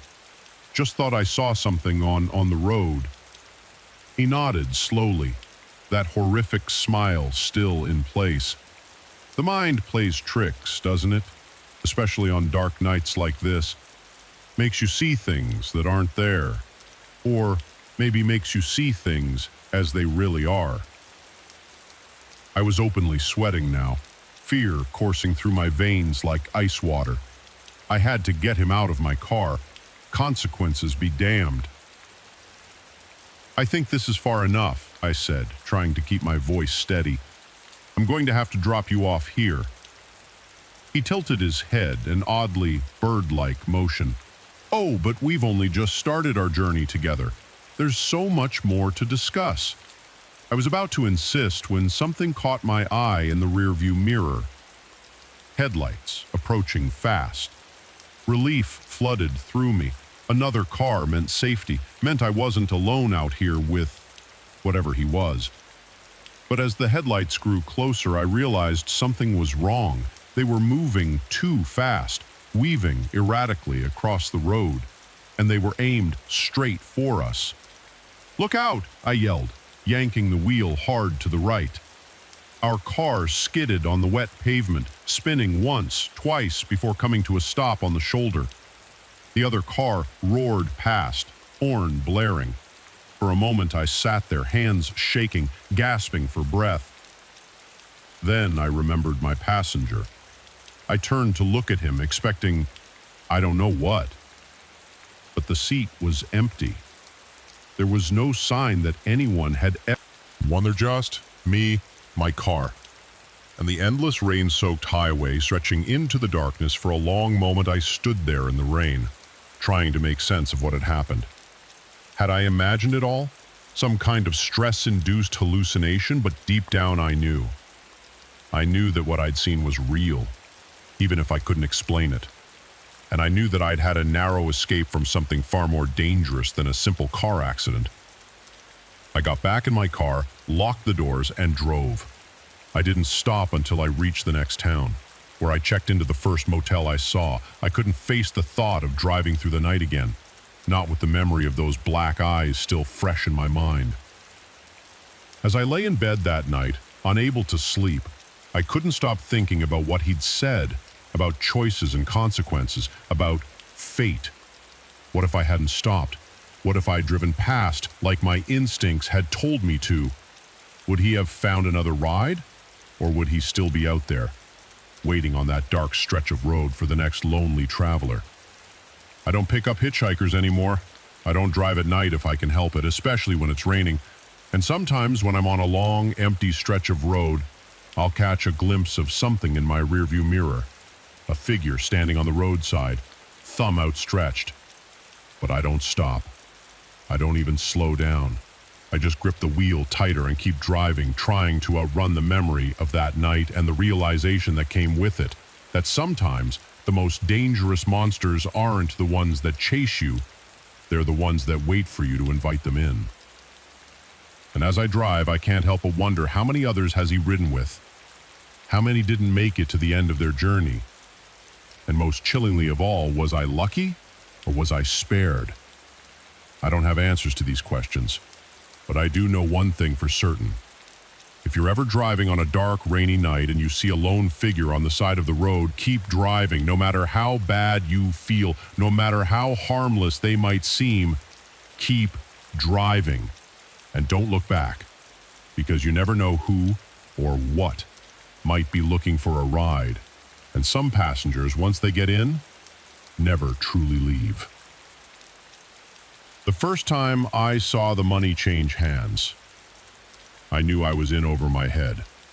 It wasn't much, just a thick envelope passed discreetly between two men in suits. But in that moment, standing in the back of the dusty warehouse we were using as a relief center, I realized this disaster wasn't just about helping people. For some, it was about profit.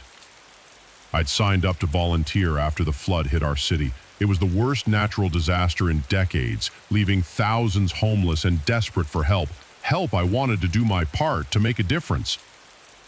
Little did I know I was walking into a web of corruption that would threaten my life.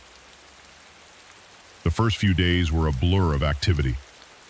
I worked tirelessly distributing food and supplies, helping people find shelter, doing whatever I could to ease the suffering around. To me, the work was exhausting but fulfilling. I felt like I was making a real impact. It was about a week in when I started noticing things that didn't quite add up. Supplies that were logged as distributed but never seemed to leave the warehouse. Donations that came in but weren't recorded. And always men in expensive suits walking around talking in hushed tones. At first I tried to ignore it. I told myself I was imagining things, that in the chaos of disaster relief some things were bound to slip through the cracks, but the nagging feeling in my gut wouldn't go away. Then came the night I stayed late sorting through a new shipment of medical supplies. I was alone in the warehouse, or so I thought. I heard voices coming from the office in the back, angry whispers that grew louder as I listened. Curiosity got the better of me. I crept closer, careful to stay hidden behind stacks of boxes. Through the cracked door, I could see two men. One I recognized as John, the head of our L.E.I. organization, and the other a city official I'd seen on the news. "This isn't enough," the official was saying, waving an envelope. "Do you know how many strings I had to pull to get those supplies diverted here?" John's face was red with anger. "It's all we can spare right now. You'll get the rest when we sell the next shipment." My blood ran cold. Sell the shipment? These were donations meant for flood victims. How could they be selling them? I must have made a noise because suddenly both men were looking towards the door. I ducked down, my heart pounding so loud I was sure they could hear it. "Check, outside," I heard John say. "Make sure we're alone." I didn't wait to see if they found me. I ran as quietly as I could back to where I'd been working. I grabbed my bag and headed for the exit, trying to look casual, even as panic clawed at my throat. I made it home that night, but sleep was impossible. My mind raced with what I'd discovered. This wasn't just petty theft or minor corruption. This was organized systemic fraud on a massive scale. And if they were willing to steal from disaster victims, what else were they capable of? The next day, I went back to work, determined to gather evidence. I couldn't just walk away, not when so many people were suffering while these men lined their pockets. I started paying closer attention, making mental notes of discrepancies, even snapping a few discreet photos with my phone.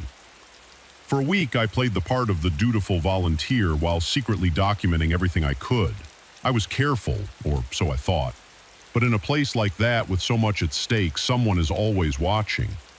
It was Sarah who warned me first. She was another volunteer, young and idealistic like me. We'd become friends over long hours of work. She caught me after our shift, her eyes darting nervously. "Be careful," she whispered. "They're asking questions about you. I think they suspect something." I tried to brush it off to reassure her everything was fine, but inside my stomach churned with fear. That night, I decided it was time to go to the authorities. I had enough evidence to at least warrant an investigation. I never got the chance. The next morning, I arrived at the warehouse to find it swarming with police. For a moment, I felt a surge of hope. Had someone else come forward? Were they finally shutting this operation down? Then I saw John talking to the officers, pointing in my direction. Two policemen approached me, their faces grim. "Ma'am, we need you to come with us," one said. "We have some questions about some missing supplies." I was stunned. They were framing me. How could they have turned this around so quickly? I spent the next 12 hours in a small interrogation room, answering the same questions over and over. They showed me doctor logs with my signature, security camera footage that had been edited to show me taking boxes out to my car. It was all lies. Yeah, but it was convincing. If I hadn't lived through it myself, even I might have believed it. They let me go eventually, but the message was clear. They had the power to destroy my life if I didn't back off. I went home that night feeling defeated and terrified. What could I do against an organization with this much influence? But as I sat in my dark apartment jumping at every sound, anger began to replace my fear. How dare they? How dare they steal from people who had lost everything? How dare they turn me into a criminal for trying to do the right thing? I knew I couldn't fight them alone, but maybe I didn't have to. I thought of Sarah, of the other volunteers who must have noticed something was wrong, and I thought of the flood victims, the ones who were suffering because of this corruption. I started reaching out carefully. At first, a whispered conversation, here a pointed question there. I found others who had seen things, who had suspicions but were too afraid to speak up. Together, we began to build a case. It wasn't easy. There were close calls, moments when I was sure we'd been discovered. Once I came home to find my apartment had been ransacked.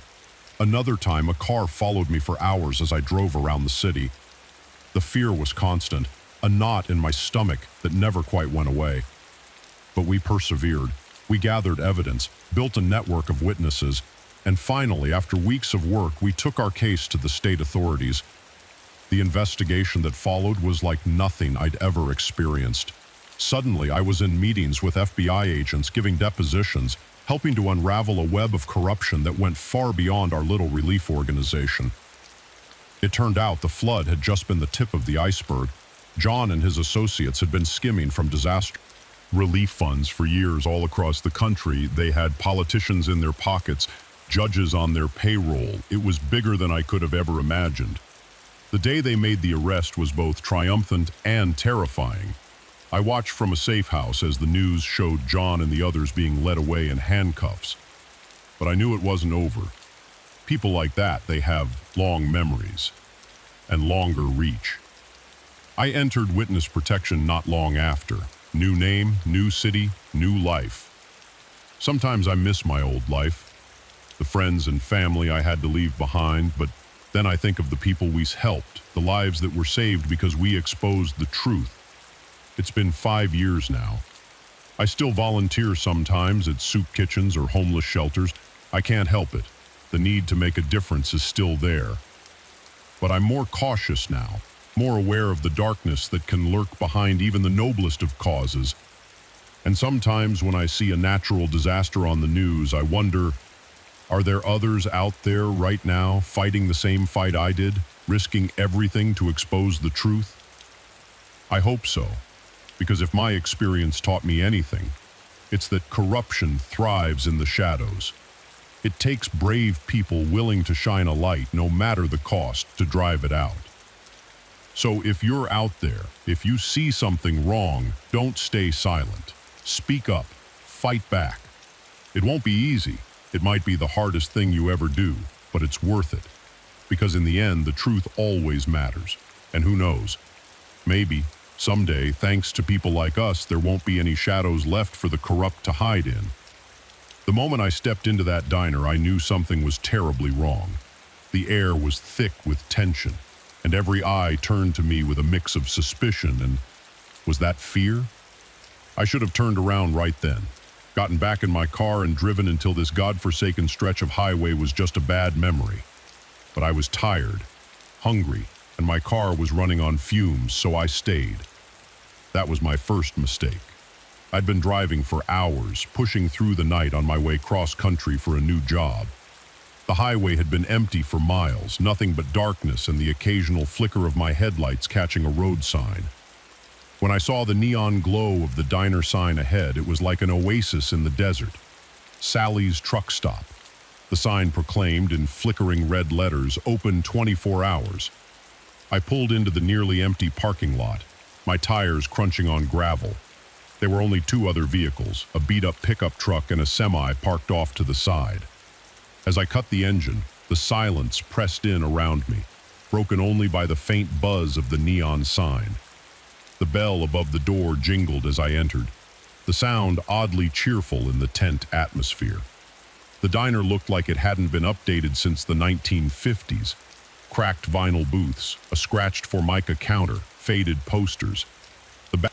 Advertising brands that probably didn't exist anymore. There were only a handful of people inside. A weathered-looking trucker sat at the counter, hunched over a mug of coffee in one booth. A young couple whispered intently to each other, their food untouched.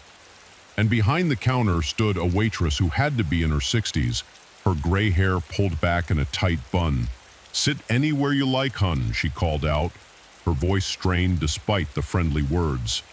I slid into a booth, the vinyl squeaking beneath me. The waitress bustled over, notepad in hand. Up close, I could see the lines of stress etched into her face, the way her eyes darted nervously around the diner. "What'll it be?" she asked, pen poised. "Just coffee for now, thanks," I replied. "And maybe a menu?" She nodded, turning away without another word. As she poured my coffee, I noticed her hands were shaking slightly. I was just about to ask if everything was okay when the bell above the door jingled again. The atmosphere in the diner, already tense, suddenly became electric. I turned to look and felt my blood run cold. 3 men had entered, all wearing dark clothes and grim expressions. The leader, a tall man with a scar running down his cheek, surveyed the diner with cold eyes. When his gaze landed on me, I felt a chill run down my spine. They took seats at the counter, and the waitress approached them, her movement stiff and robotic. "Evening, Sally," the scarred man said, his voice low and menacing. "A busy night, Sally," apparently the owner as well as the waitress, managed a tight smile. "What kind can I get you boys?" "Oh, I think you know what we want," he replied, leaning in close. "It's the first of the month, after all." I couldn't hear Sally's response, but I saw her nod and disappear into the back. The 3 men turned their attention to the rest of us, their eyes predatory. "Evening, folks," the scarred man called out. "Don't mind us, just taking care of a little business." The young couple in the booth huddled closer together, while the trucker at the counter seemed to shrink into himself. I pretended to be engrossed in my menu, but my mind was racing. What had I walked into? Sally returned a few minutes later, carrying a small envelope. She handed it to the scarred man, who opened it and began counting the contents. His face darkened. "This isn't enough, Sally," he growled. "We had an agreement." "Business has been slow," Sally replied, her voice barely on above a whisper. "Please, I need more time." The scarred man stood up suddenly, looming over Sally. "We've given you plenty of time. Maybe we need to send a stronger message." One of his companions stood up and moved towards the kitchen. I heard the sound of breaking glass, followed by Sally's cry of distress. Something inside me snapped. Maybe it was the exhaustion from the long driving, or the tension in the air, or just a lifetime of watching bullies get away with this kind of thing. Whatever it was, I found myself on my floor alone. The diner fell silent. The scarred man turned to me, his eyes narrowing. Well, he said, his voice dangerously soft. "Looks like we have a hero in our midst." He took a step towards me, and I fought the urge to back away. "This doesn't concern you, stranger. I suggest you sit down and mind your own business." I swallowed hard, my mouth dry. "You're terrorizing these people. That makes it my business." He laughed, a harsh sound, devoid of humor. "You have no idea what you're getting into, do you?" Before I could respond, the trucker at the counter suddenly spoke up.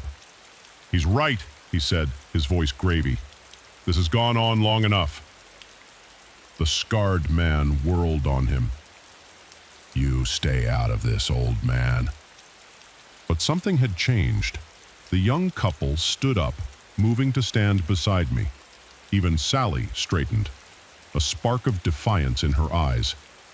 The scarred man looked around, suddenly realizing he was outnumbered. His companions shifted uneasily. "You're making a big mistake," he snarled. "All of you will be back, and you'll regret this." With that, they stormed out, the bell jingling angrily as the door slammed behind them. For a moment, nobody moved.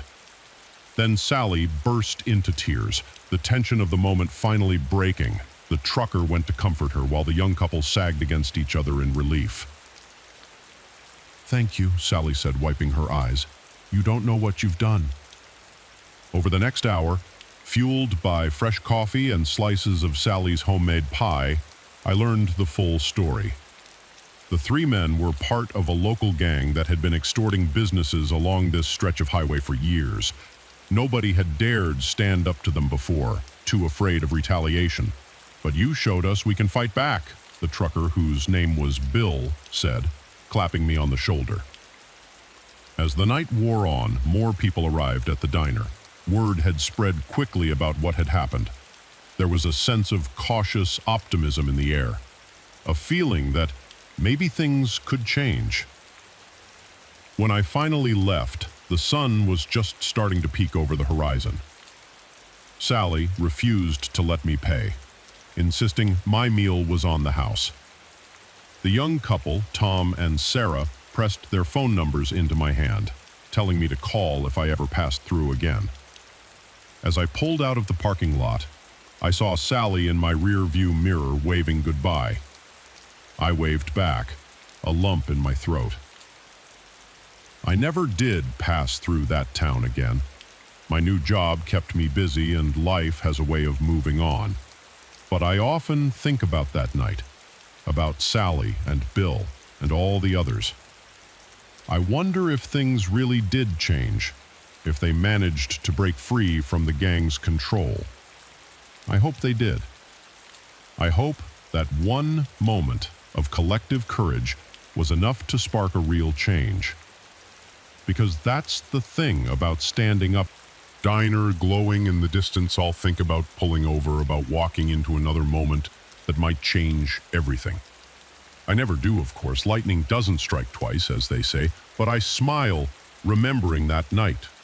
Remembering that sometimes the most extraordinary things can happen in the most ordinary places.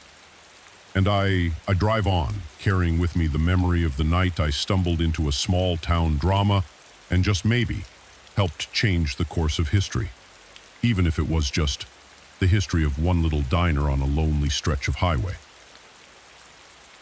The first time I saw my new neighbors, I thought they were the perfect addition to our quiet suburban street. The Andersons, Mike, Sarah, and their little girl seemed like they'd stepped out of a Norman Rockwell painting. But as I stand here now, barricaded in my bedroom while Mike tries to break down the door, I realize how terribly wrong I was. Perfection, it turns out, can hide the darkest of secrets. It all started 3 months ago. I'd just gone through a messy divorce and was trying to piece my life back together in the house I'd fought so hard to keep. The moving truck pulled up next door on a sunny Saturday morning, and I watched from behind my curtains as the Andersons unloaded their life into the house that had stood empty for nearly a year. Mike was tall and handsome, with a friendly smile that crinkled the corners of his eyes. Sarah was petite and pretty, her blonde hair pulled back in a neat ponytail, and little Emma, no more than 5 or 6, skipped along behind them, clutching a stuffed rabbit. I'll admit I was envious. They looked like the family I'd always wanted, but never ever managed to have. Still, I decided to be neighborly. I baked a batch of chocolate chip cookies and walked over to introduce myself. Sarah answered the door, her smile warm and welcoming. "Oh, how thoughtful," she exclaimed, accepting the cookies. "Mike and Emma, come meet our new neighbor." They gathered at the door. The perfect family portrait. Mike shook my hand firmly. "It's great to meet you," he said. "We're looking forward to becoming part of the community." Emma peeked out from behind her mother's legs, shy but curious. I knelt down to her level. "Hi there, Emma. I like your rabbit. Does he have a name?" She nodded solemnly. "Mr. Flopsy," she whispered. I couldn't help but smile. They seemed so normal, so nice. How could I have known what lay beneath the surface? Over the next few weeks, the Andersons integrated seamlessly into the neighborhood. Sarah joined the local book club. Mike volunteered to coach the Little League team. They hosted a backyard barbecue that the whole street attended. Everyone loved them. I found myself spending more and more time with Sarah. She'd invite me over for coffee in the mornings, after Mike left for work and Emma was at school. We'd sit in her immaculate kitchen gossiping and laughing like old friends. "I'm so glad we moved here," Sarah confided one morning, her hands wrapped around a steaming mug. "It's just what we needed." After everything, I raised an eyebrow, curious. "Oh, did something happen at your old place?" A shadow passed over her face so quickly, I almost missed it. "Oh, you know how it is. Sometimes you just need a fresh start." I nodded, not wanting to pry. We all had our secrets after all, but as the weeks went on, I started noticing things. Little things at first, easily explained away. The way Sarah would flinch if Mike moved too suddenly. The times I'd hear raised voices from next door late at night. How Emma seemed to grow quieter, more withdrawn. I tried to convince myself I was imagining things, projecting my own failed marriage onto their seemingly perfect one. But the signs kept piling up. One afternoon, I was in my garden when I heard a crash from the Andersons' house, followed by Sarah's muffled cry. I froze, trell in hand, listening intently. There was silence for a moment. Then the sound of Mike's voice, too low for me to make out the words. Sarah didn't make another sound. I debated with myself for a long time that night. Should I say something? Do something? But what if I was wrong? What if I ruined this family over a misunderstanding? In the end, I decided to talk to Sarah. I invited her over for coffee the next morning, determined to broach the subject gently. She showed up with a bruise on her cheek, poorly concealed by makeup. "Sarah?" I said softly. "What happened?" She touched her cheek self-consciously. "Oh, this. I'm such a klutz." Walked right into the kitchen cabinet. I took a deep breath. "Sarah, I heard something yesterday. Are you sure everything's okay?" Her eyes widened, a flicker of fear passing through them, before her expression smoothed out. "Of course," she said, her voice overly bright. "Everything's fine. Mike and I were very happy." I wanted to push further, but the look in her eyes stopped me. She wasn't ready to talk. I couldn't force her. After that, things changed. Sarah stopped inviting me over. When we passed on the street, her smile seemed strained. And Mike started watching me. I'd catch him staring from across the street, his eyes cold and calculating. I knew I should have done something then, called the police or a domestic violence hotline, something. But I was a coward. I told myself it wasn't my business, that I could be misreading the situation. Until the night I heard Emma screaming. It was past midnight. I'd been having trouble sleeping and was sitting by my bedroom window when I heard it. A child's terrified shriek, quickly muffled. I was out of my house and Mike pounding on their door before I even realized what I was doing. Mike answered, his hair mussed, eyes blazing with barely contained rage. "What?" he snarled, I heard. "Is Emma okay?" I stammered. Mike's facade cracked. "You're not calling anyone," he growled, advancing on me. I turned to run, but he was faster. His hand closed around my arm, yanking me into the house. The door slammed shut behind us. What followed was a nightmare. Mike raged, alternating between threats and attempts to convince me I was imagining things. Sarah huddled in the corner, cradling Emma, both of them trembling. I managed to break free, to lock myself in the guest bedroom. I fumbled for my phone, thanking God I'd slipped it into my robe pocket. The 911 operator's voice was calm, reassuring. "Help was on the way," she said. "Just hold on." But Mike was at the door now, pounding, screaming. The wood was beginning to splinter. And so here I am, waiting, praying. The blue and red lights are flashing outside now. I can see them through the window. But will they get here in time?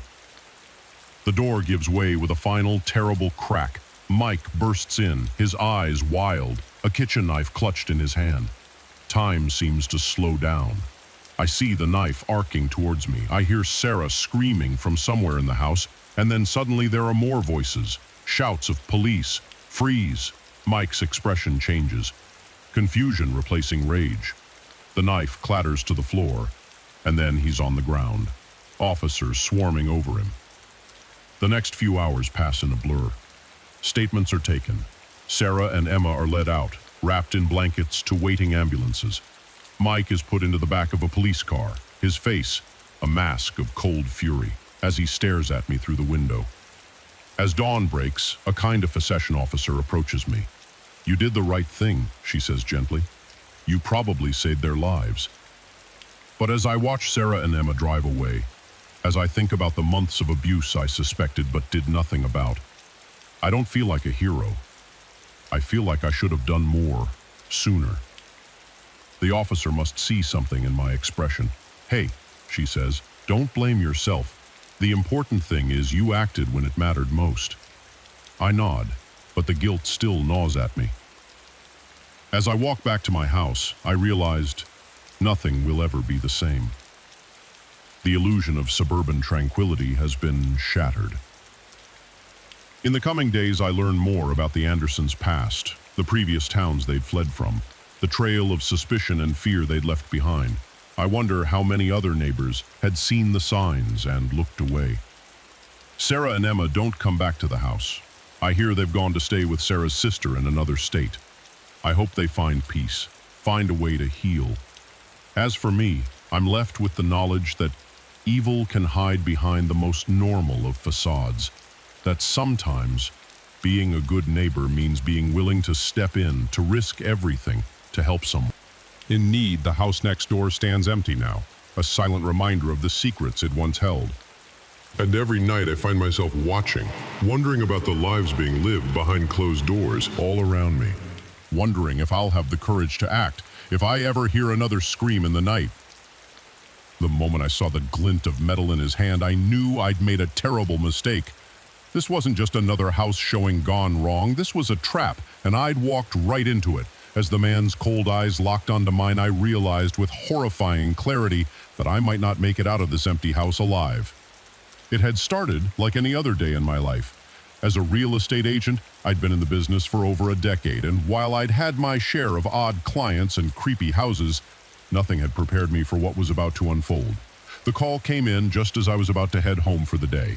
A man, his voice growly and impatient, insisted on seeing a property immediately. It was a bit unusual, sure, but not unheard of. Sometimes serious buyers operated on tight schedules, and in this market, you didn't turn down potential sales. "I understand it's late," he said, "but I'm only in town for the night. I'm very interested in the property on Elm Street, the old Victorian. I'd make it worth your while." I hesitated, glancing at the darkening sky outside my office window. It was already past 7 p.m., and the house in question was on the outskirts of town, Brios in a rather isolated area. But the promise of a hefty commission overrode my initial reluctance. "All right," I agreed. "I can meet you there in about 30 minutes. Is that okay?" "Perfect," he replied, a hint of something I couldn't quite identify in his tone. "I'll see you then." As I drove to the property, a sense of unease began to creep over me. The old Victorian house on Elm Street had been on the market for months. It was a beautiful property, but its remote location and the persistent rumors that it was haunted had scared off most potential buyers. I'd shown it a few times during the day, but never at night. I pulled up to the house just as the last rays of sunlight disappeared behind the horizon. The Victorian loomed before me, its windows dark and empty like soulless eyes staring down at me. I suppressed a shiver as I got out of my car. There was no other vehicle in sight. I checked my watch. I was right on time. Perhaps the client was running late.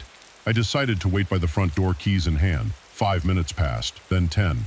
I was just about to call it quits when a figure emerged from the shadows at the side of the house. He was tall, dressed all in black, his face obscured by the brim of a hat. "Mr. Johnson," I called out, remembering the name he'd given on the phone. He nodded, stepping closer. "Sorry I'm late. I was just admiring the grounds." Something about his voice had changed. It was softer now, almost gentle, but with undercurrent that set my nerves on edge. But I pushed the feeling aside. After all, this was just another client, just another showing. I forced a smile and turned to unlock the door. Well, shall we begin? The tour, the house, was even creepier on the inside. Our footsteps echoed in the empty rooms, and shadows danced on the walls in the beam of my flashlight. I began my usual spiel about the property's features, trying to inject some enthusiasm into my voice. Mr. Johnson followed silently behind me, showing little reaction to anything I said. His lack of questions or comments was unusual, but I chalked it up to the late hour and pressed on with the tour. It wasn't until we reached the master bedroom on the second floor that things took a turn. I was midway through describing the original hardwood floors when I realized Mr. Johnson was no longer behind me. I turned my flashlight beam sweeping across the room and found him standing by the door that was now closed. "Mr. Johnson," I said, unable to keep the tremor out of my voice. "Is everything all right?"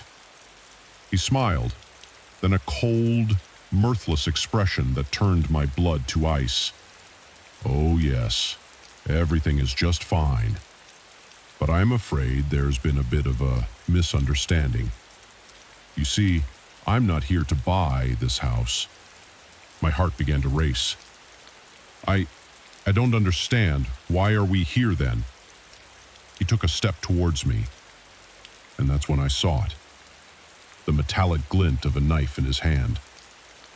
"We're here because this is where it needs to happen, where you need to disappear."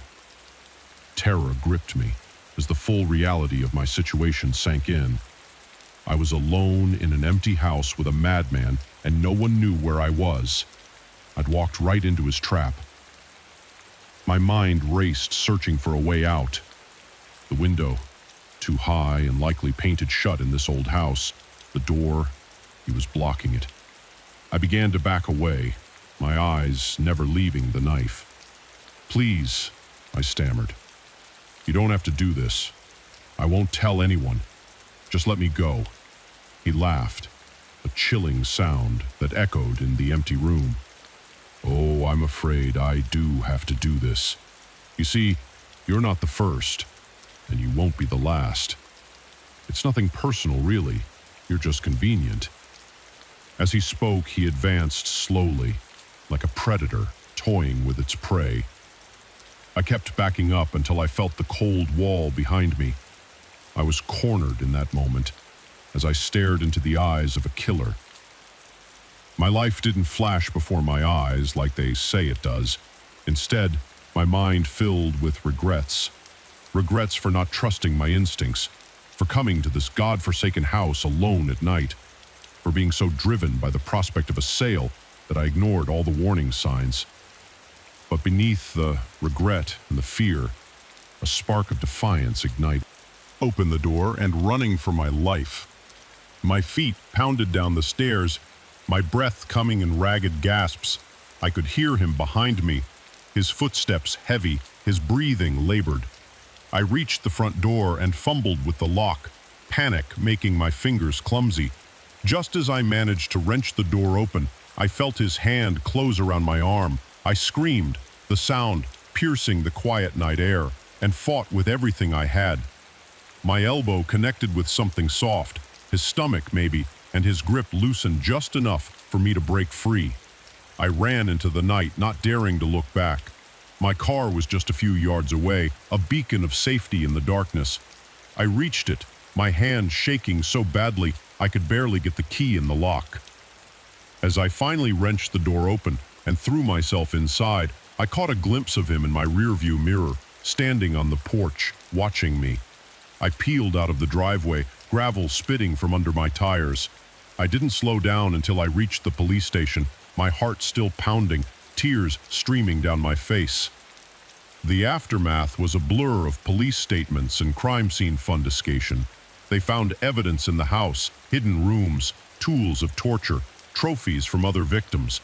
Mr. John Johns's son, whose real name turned out to be Gerald Hoffman, had been using empty houses as his killing grounds for years. He'd prey on real estate agents, luring them to remote properties and murdering them. They caught him 2 weeks later, trying to pull the same trick in another town. When they showed me Fundus' photo to identify him, I felt a chill run down my spine.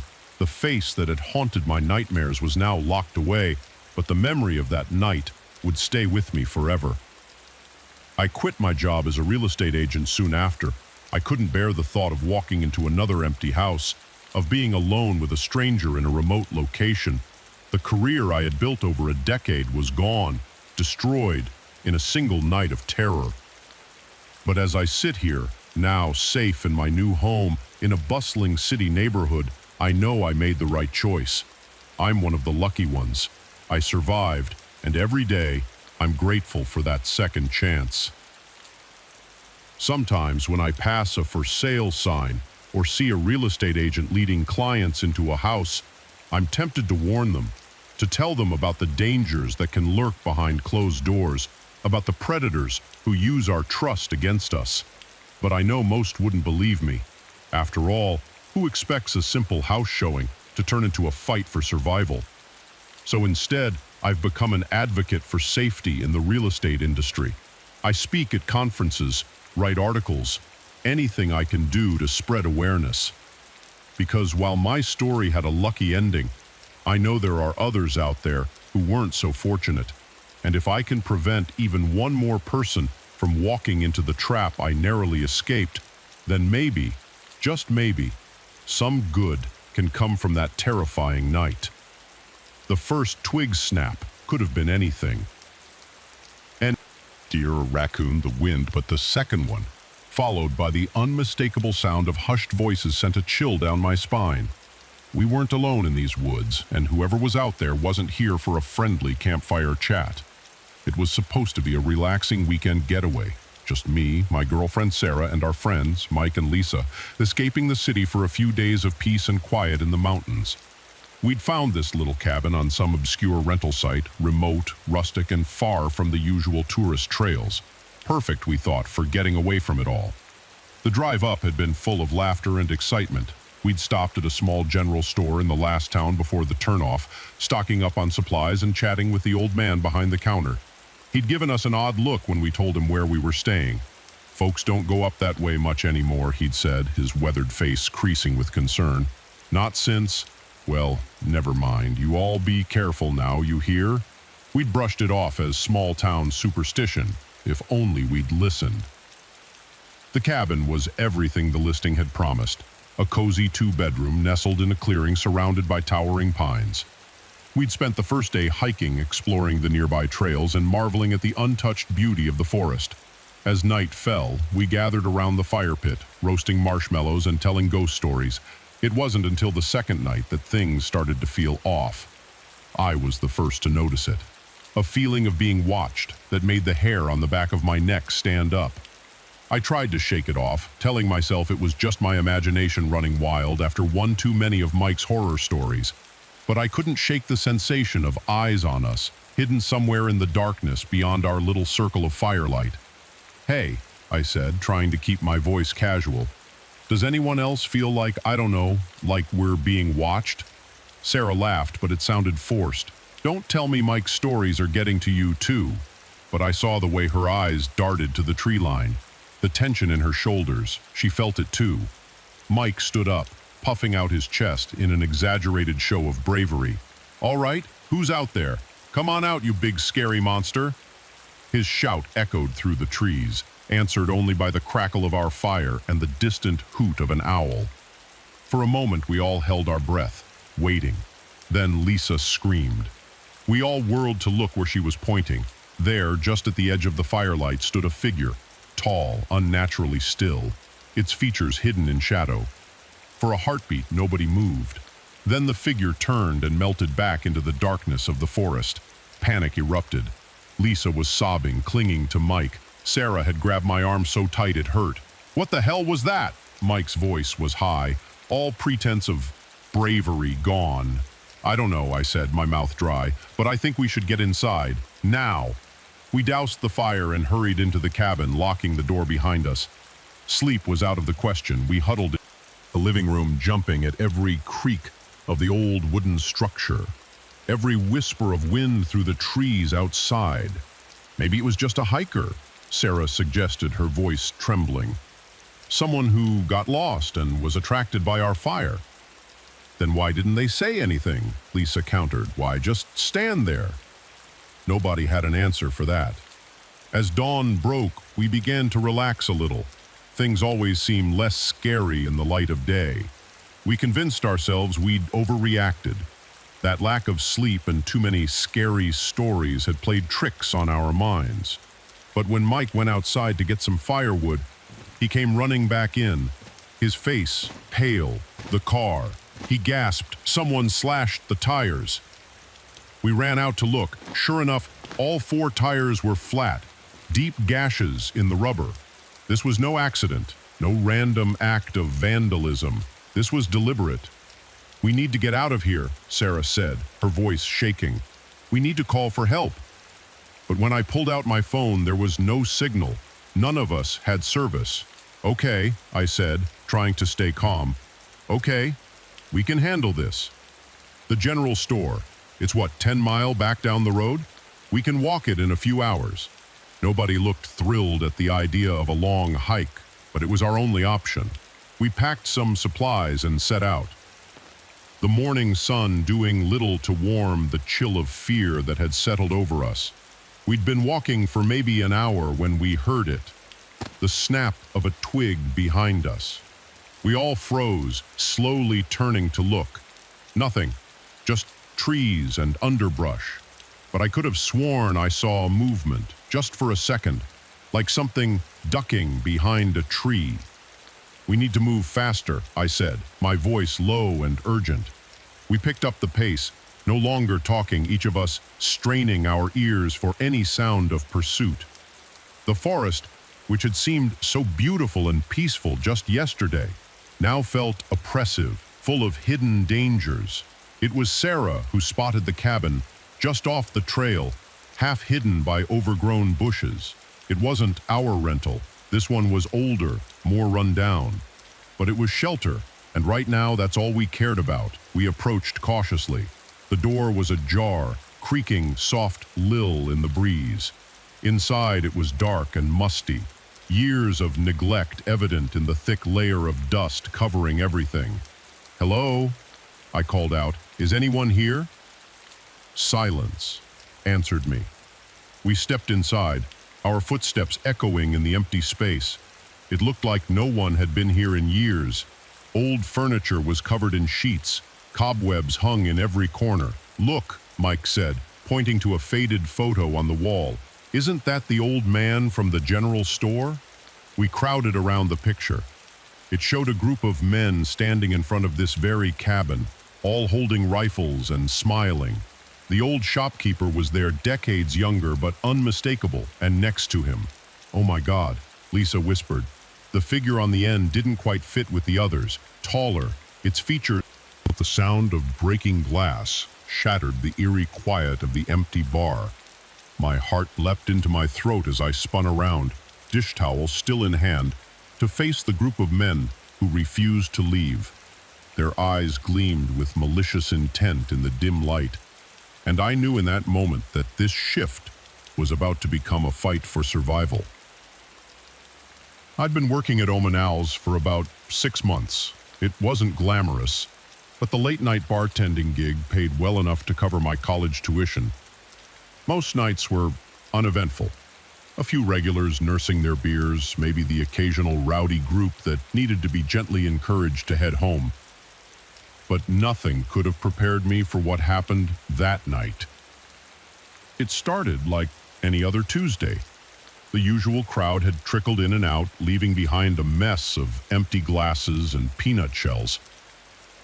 By 1 a.m., the place was empty, save for a group of 5 men huddled in a corner. booth. They'd been there for hours, getting progressively louder and more belligerent with each round. I'd already cut them off an hour ago, much to their vocal displeasure. Now, as I wiped down the bar and counted down the minutes until closing time, I could feel their eyes on me. The weight of their stares made my skin crawl. "All right, gentlemen," I called out, forcing a cheerful tone. "It's last call. Time to settle up and head out." The largest of the group, a burly man with a shaved head and arms covered in tattoos, stood up. He swayed slightly, steadying himself on the table. "We ain't going nowhere, sweetheart," he slurred. "The part's just getting started." I felt a chill run down my spine, but kept my voice firm. "I'm sorry, but we're closed. I'm going to have to insist you leave." That's when he picked up his empty beer bottle and hurled it against the wall. The crash seemed to echo in the silent bar, punctuated by the man's harsh laughter. "What you gonna do about it, little girl?" he taunted. His friends joined in their laughter, and do this rude and piled the soul, house chef, who leaved one weed. A chorus of menace. I reached for my phone, intending to call the police, but the tattooed man was quicker. He vaulted over the bar with surprising agility for someone so intoxicated, knocking the phone from my hand. It skittered across the floor, disappearing under a table. Now, he said, his breath hot on my face. "Let's not involve the cops. This is between us." I backed away, my heart pounding. The other men were spreading out, blocking the exits. I was trapped. "Look," I said, trying to keep my voice ready. "Take whatever's in the till. I won't stop you. Just please leave." The man chuckled, a sound devoid of any real humor. "Oh, we'll take the money, but that's not all we want." His intentions were clear in his leering gaze. Panic surged through me, but with it came a rush of adrenaline. I wasn't going down without a fight. Surprised, then hurt. But it gave me the opening I needed. I vaulted over the bar, narrowly avoiding the grasping hands of one of his friends. My mind raced, searching for a way out. The front door was blocked, but there was a back exit through the kitchen, if I could just reach it. I sprinted towards the kitchen, dodging tables and chairs. Behind me, I could hear the men shouting, their heavy footsteps giving chase.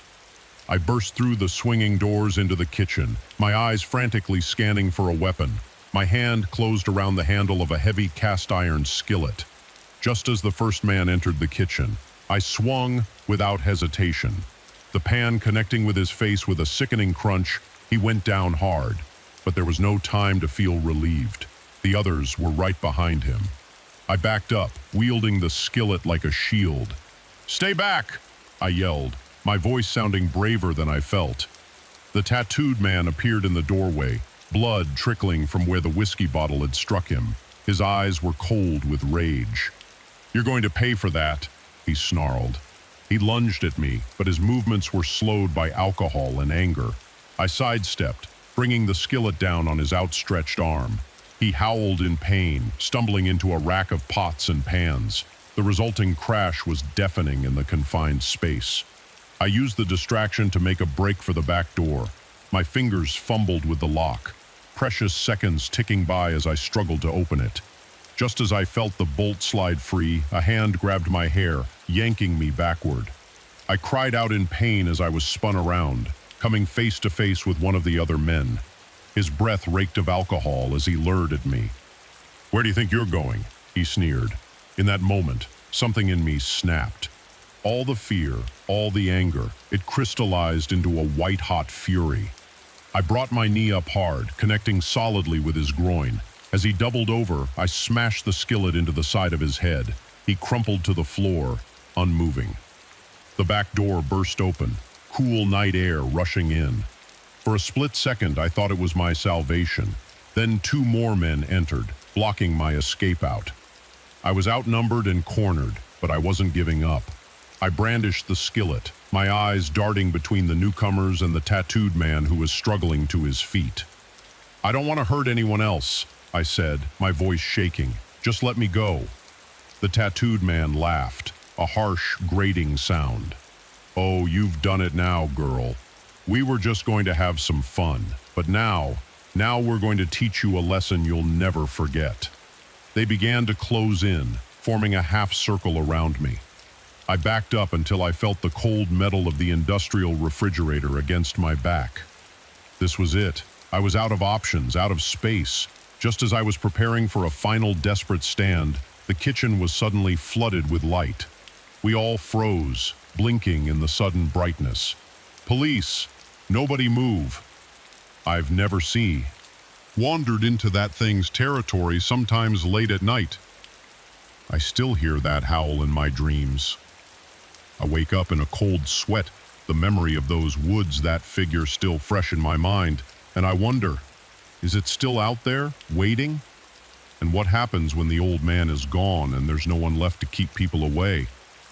I pray I never have to find out. The sound of breaking glass shattered the eerie quiet of the empty bar. My heart leapt into my throat as I spun around, dish towel still in hand, to face the group of men who refused to leave.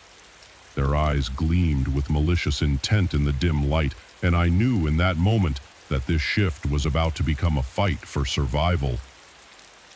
I'd been working at Olmos for about 6 months. It wasn't glamorous, but the late-night bartending gig paid well enough to cover my college tuition. Most nights were uneventful. A few regulars nursing their beers, maybe the occasional rowdy group that needed to be gently encouraged to head home, but nothing could have prepared me for what happened that night. It started like any other Tuesday. The usual crowd had trickled in and out, leaving behind a mess of empty glasses and peanut shells by 1 a.m. The place was empty, save for a group of 5 men huddled in a corner booth. They'd been there for hours, getting progressively louder and more belligerent with each round. I'd already cut them off an hour ago, much to their vocal displeasure. Now, as I wiped down the bar and counted down the minutes until closing time, I could feel their eyes on me. The weight of their stares made my skin crawl. "All right, gentlemen," I called out, forcing a cheerful tone. "It's last call, time to settle up and head out." The largest of the group, a burly man with a shaved head and arms covered in tattoos, stood up. He swayed slightly, steadying himself on the table. "We ain't going nowhere, sweetheart," he slurred. "The part's just getting started." I felt a chill run down my spine, but kept my voice firm. "I'm sorry, but we're closed. I'm going to have to insist you leave." That's when he picked up his empty beer bottle and hurled it against the wall. The crash seemed to echo in the silent bar, punctuated by the man's harsh laughter. "What you going to do about it, little girl?" he taunted. His friends joined in their laughter, a chorus of menace. I reached for my phone, intending to call the police, but the tattooed man was quicker. He vaulted over the bar with surprising agility for someone so intoxicated, knocking the phone from my hand. It skittered across the floor, disappearing under a table. Now, he said, his breath hot on my face. "Let's not involve the cops. This is between us." I backed away, my heart pounding. The other men were spreading out, blocking the exits. I was trapped. "Look," I said, trying to keep my voice ready. "Take whatever's in the till. I won't stop you, just please leave." The man chuckled, a sound devoid of any real humor. What's clearing this intentions were clear in his alluring gaze. Panic surged through me, but with it came a rush of adrenaline. I wasn't going down without a fight. I grabbed the first thing my hand touched, a bottle of expensive whiskey, and swung it with all my might. It connected with the side of the man's head with a satisfying thunk. He staggered back, more surprised than hurt, but it gave me the opening I needed. I vaulted over the bar, narrowly avoiding the grasping hands of one of his friends. My mind raced, searching for a way out. The front door was blocked, but there was a back exit through the kitchen. If I could just reach it. I sprinted towards the kitchen, dodging tables and chairs behind me. I could hear the men shouting, their heavy footsteps giving chase. I burst through the swinging doors into the kitchen. my eyes frantically scanning for a weapon. My hand closed around the handle of a heavy cast-iron skillet. Just as the first man entered the kitchen, I swung without hesitation, the pan connecting with his face with a sickening crunch. He went down hard, but there was no time to feel relieved. The others were right behind him. I backed up, wielding the skillet like a shield. "Stay back," I yelled, my voice sounding braver than I felt. The tattooed man appeared in the doorway, blood trickling from where the whiskey bottle had struck him. His eyes were cold with rage. "You're going to pay for that," he snarled. He lunged at me, but his movements were slowed by alcohol and anger. I sidestepped, bringing the skillet down on his outstretched arm. He howled in pain, stumbling into a rack of pots and pans. The resulting crash was deafening in the confined space. I used the distraction to make a break for the back door. My fingers fumbled with the lock, precious seconds ticking by as I struggled to open it. Just as I felt the bolt slide free, a hand grabbed my hair, yanking me backward. I cried out in pain as I was spun around, coming face to face with one of the other men. His breath reeked of alcohol as he leered at me. "Where do you think you're going?" he sneered. In that moment, something in me snapped. All the fear, all the anger, it crystallized into a white-hot fury. I brought my knee up hard, connecting solidly with his groin as he doubled over. I smashed the skillet into the side of his head. He crumpled to the floor, unmoving. The back door burst open, cool night air rushing in. For a split second, I thought it was my salvation. Then 2 more men entered, blocking my escape out. I was outnumbered and cornered, but I wasn't giving up. I brandished the skillet, my eyes darting between the newcomers and the tattooed man who was struggling to his feet. "I don't want to hurt anyone else," I said, my voice shaking. "Just let me go." The tattooed man laughed, a harsh, grating sound. "Oh, you've done it now, girl. We were just going to have some fun, but now we're going to teach you a lesson you'll never forget." They began to close in to escape. Forming a half circle around me, I backed up until I felt the cold metal of the industrial refrigerator against my back. This was it. I was out of options, out of space. Just as I was preparing for a final desperate stand, the kitchen was suddenly flooded with light. We all froze, blinking in the sudden brightness. "Police! Nobody move!" I've never been so relieved to hear those words in my life. The kitchen was suddenly swarming with officers, their guns drawn. The men were quickly subdued, handcuffed, and led away. As the adrenaline began to fade, I felt my legs give out. I slid down the fridge, sitting heavily on the floor. A female officer knelt beside me, her face etched with concern. "Are you all right, miss?" she asked gently. I nodded, not trusting my voice. She helped me to my feet and led me out of the kitchen. The bar was now bustling with activity. Officers taking statements, paramedics tending to the injured men. As I sat in the back of an ambulance, a shock blanket draped over my shoulders, the reality of what had happened began to sink in. I'd faced down 5 violent men and survived. More than survived. I'd fought back. The next few weeks were a blur of police statements and court appearances. The men were charged with attempted assault, among other things. Their records showed a history of similar incidents. I'd likely saved future victims by standing up to them. I didn't go back to bartending after that night. The owner of Ohm Ales understood, even offered to help me find a day job. But the experience had changed me in ways I was only beginning to understand. I enrolled in self-defense classes, then branched out into various martial arts. I found a strength in myself I never knew I had. Eventually, I started teaching other women how to protect themselves, how to find their own inner strength. Sometimes, late at night, I still hear the sound of that bottle smashing against the wall. I still feel the terror of being cornered, outnumbered. But those memories no longer paralyze me. Instead, they remind me of what I'm capable of when pushed to my limits. That night in the bar was the worst experience of my life, but it was also the night I discovered my true strength. And for that, in a strange way, I'm almost grateful. Now, when I look in the mirror, I don't see a victim. I see a survivor, a fighter.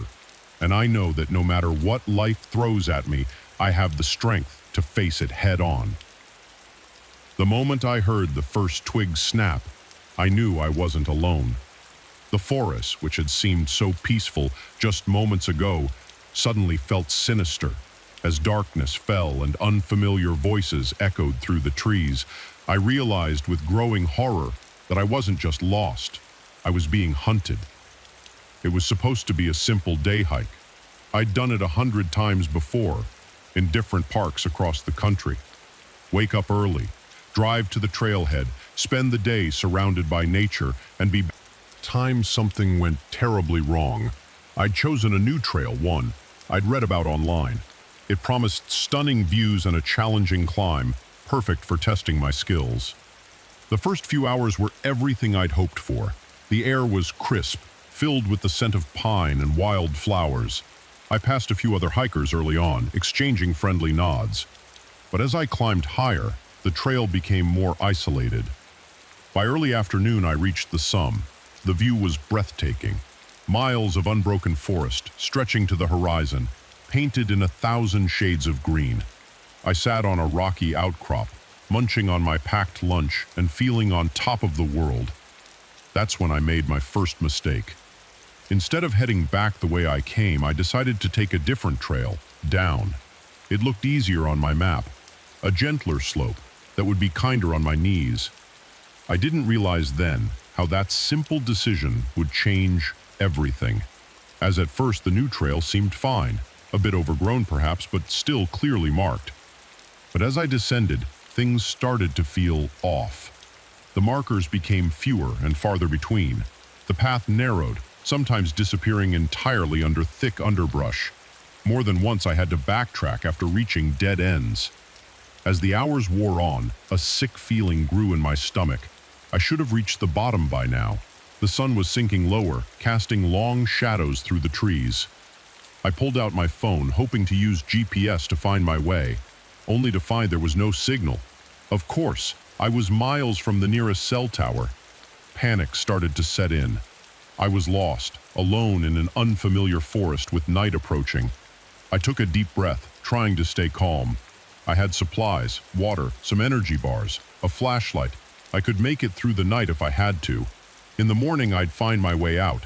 I just needed to keep a level head. That's when I heard it. A voice, distant but clear, calling out, "Hello, is someone there?" Relief washed over me. Other hikers, they must be lost too. Maybe together we could find our way back. "Hey," I shouted back. "I'm over here. I'm lost." Silence for a moment. Then another voice, closer this time. "We hear you. Stay where you are. We're coming." I waited, heart pounding, with a mixture of fear and hope. The voices grew closer and I could hear the sound of people moving through the underbrush. But as they approached, something felt wrong. The way they were calling to each other, it didn't sound like lost hikers. It sounded like they were coordinating, almost like a hunt. Ice ran through my veins as I realized my mistake. These weren't rescuers. They weren't even fellow hikers. They were something else entirely, and I had just given away my position. I didn't wait to see who or what was coming for me. I ran.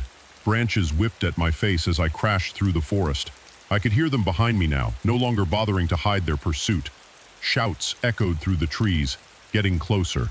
No matter how fast I ran, "She went this way. Don't let her reach the river. Spread out. Cut her off." River? What river?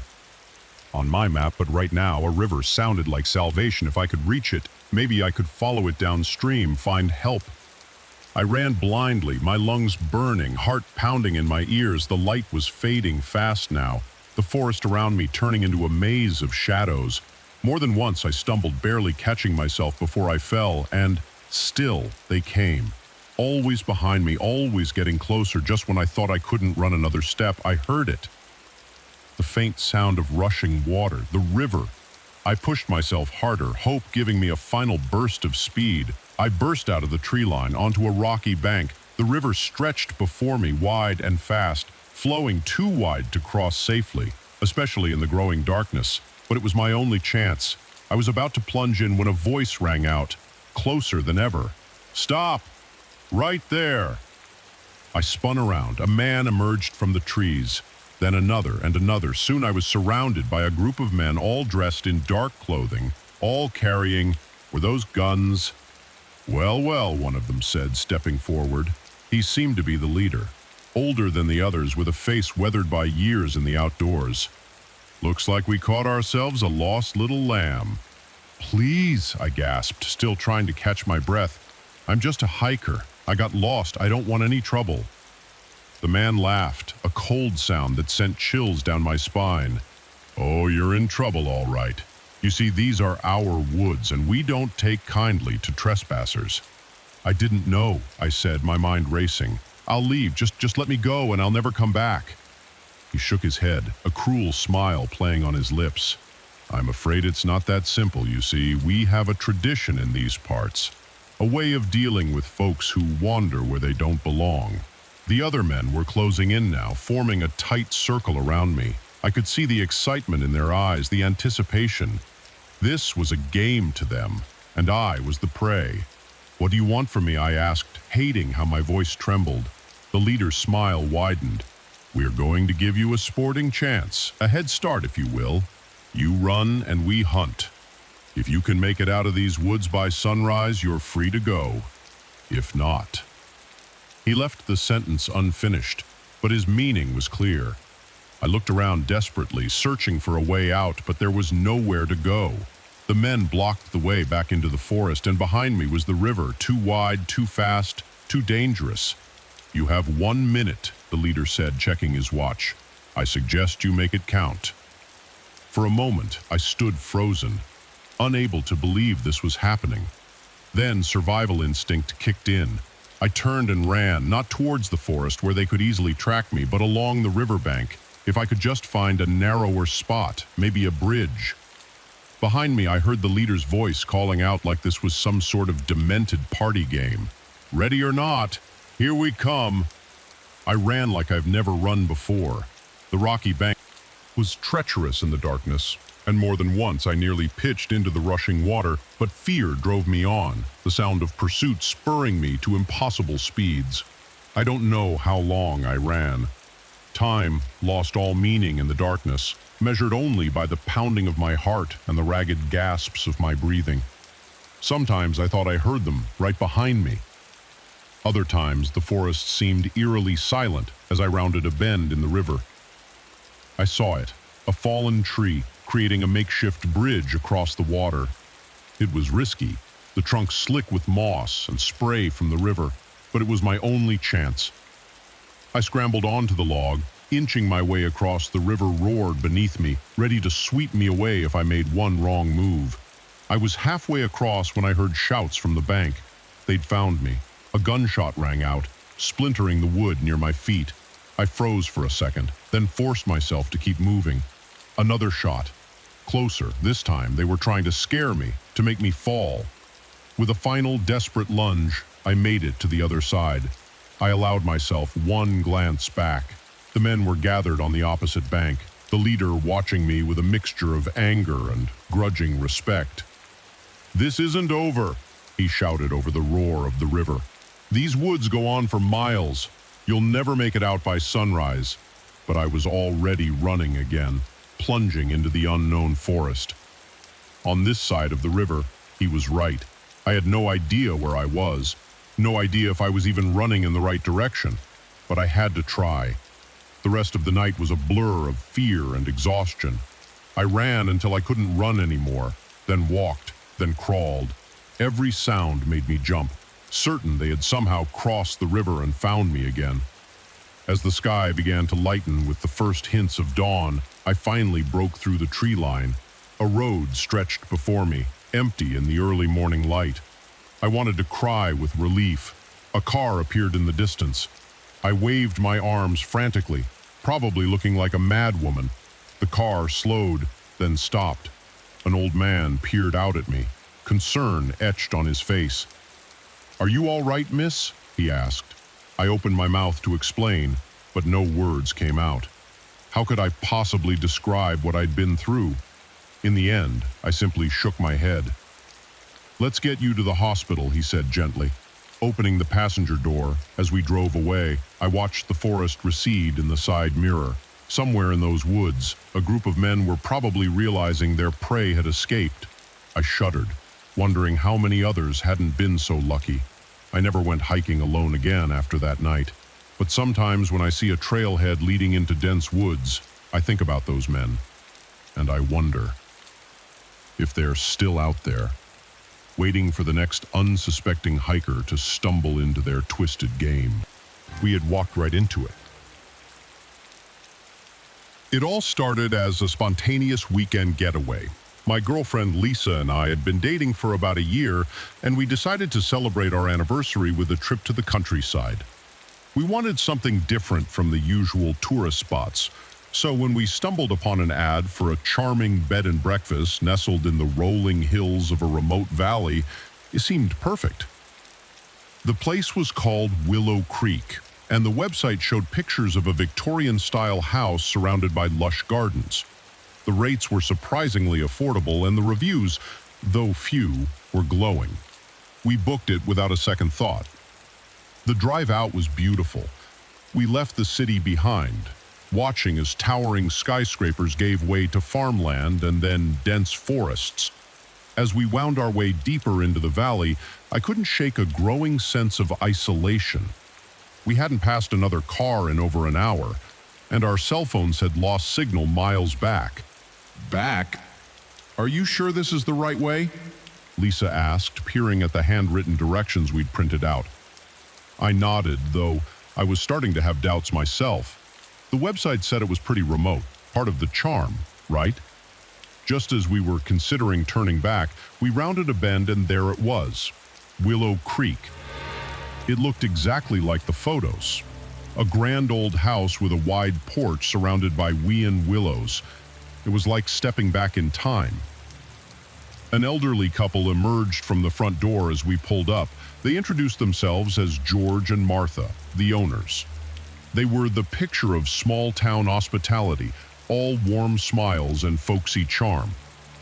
"We're so glad you found us," Martha said, her eyes crinkling at the corners. "We don't get many visitors these days." George grabbed our bags before I could protest. Surprisingly spry for a man his age. "Let's get you two lovebirds settled in," he said with a wink. The inside of the inn was like a museum. Antique furniture, faded photographs on the walls, even an old gramophone in the corner. It was fascinating, but something about it made me uneasy. It felt less like a living space and more like a perfectly preserved moment in time.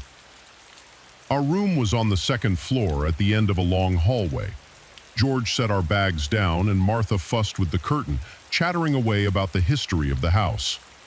"This room has a special history," she said, her voice taking on an almost reverent tone. "So many happy couples have stayed here over the years.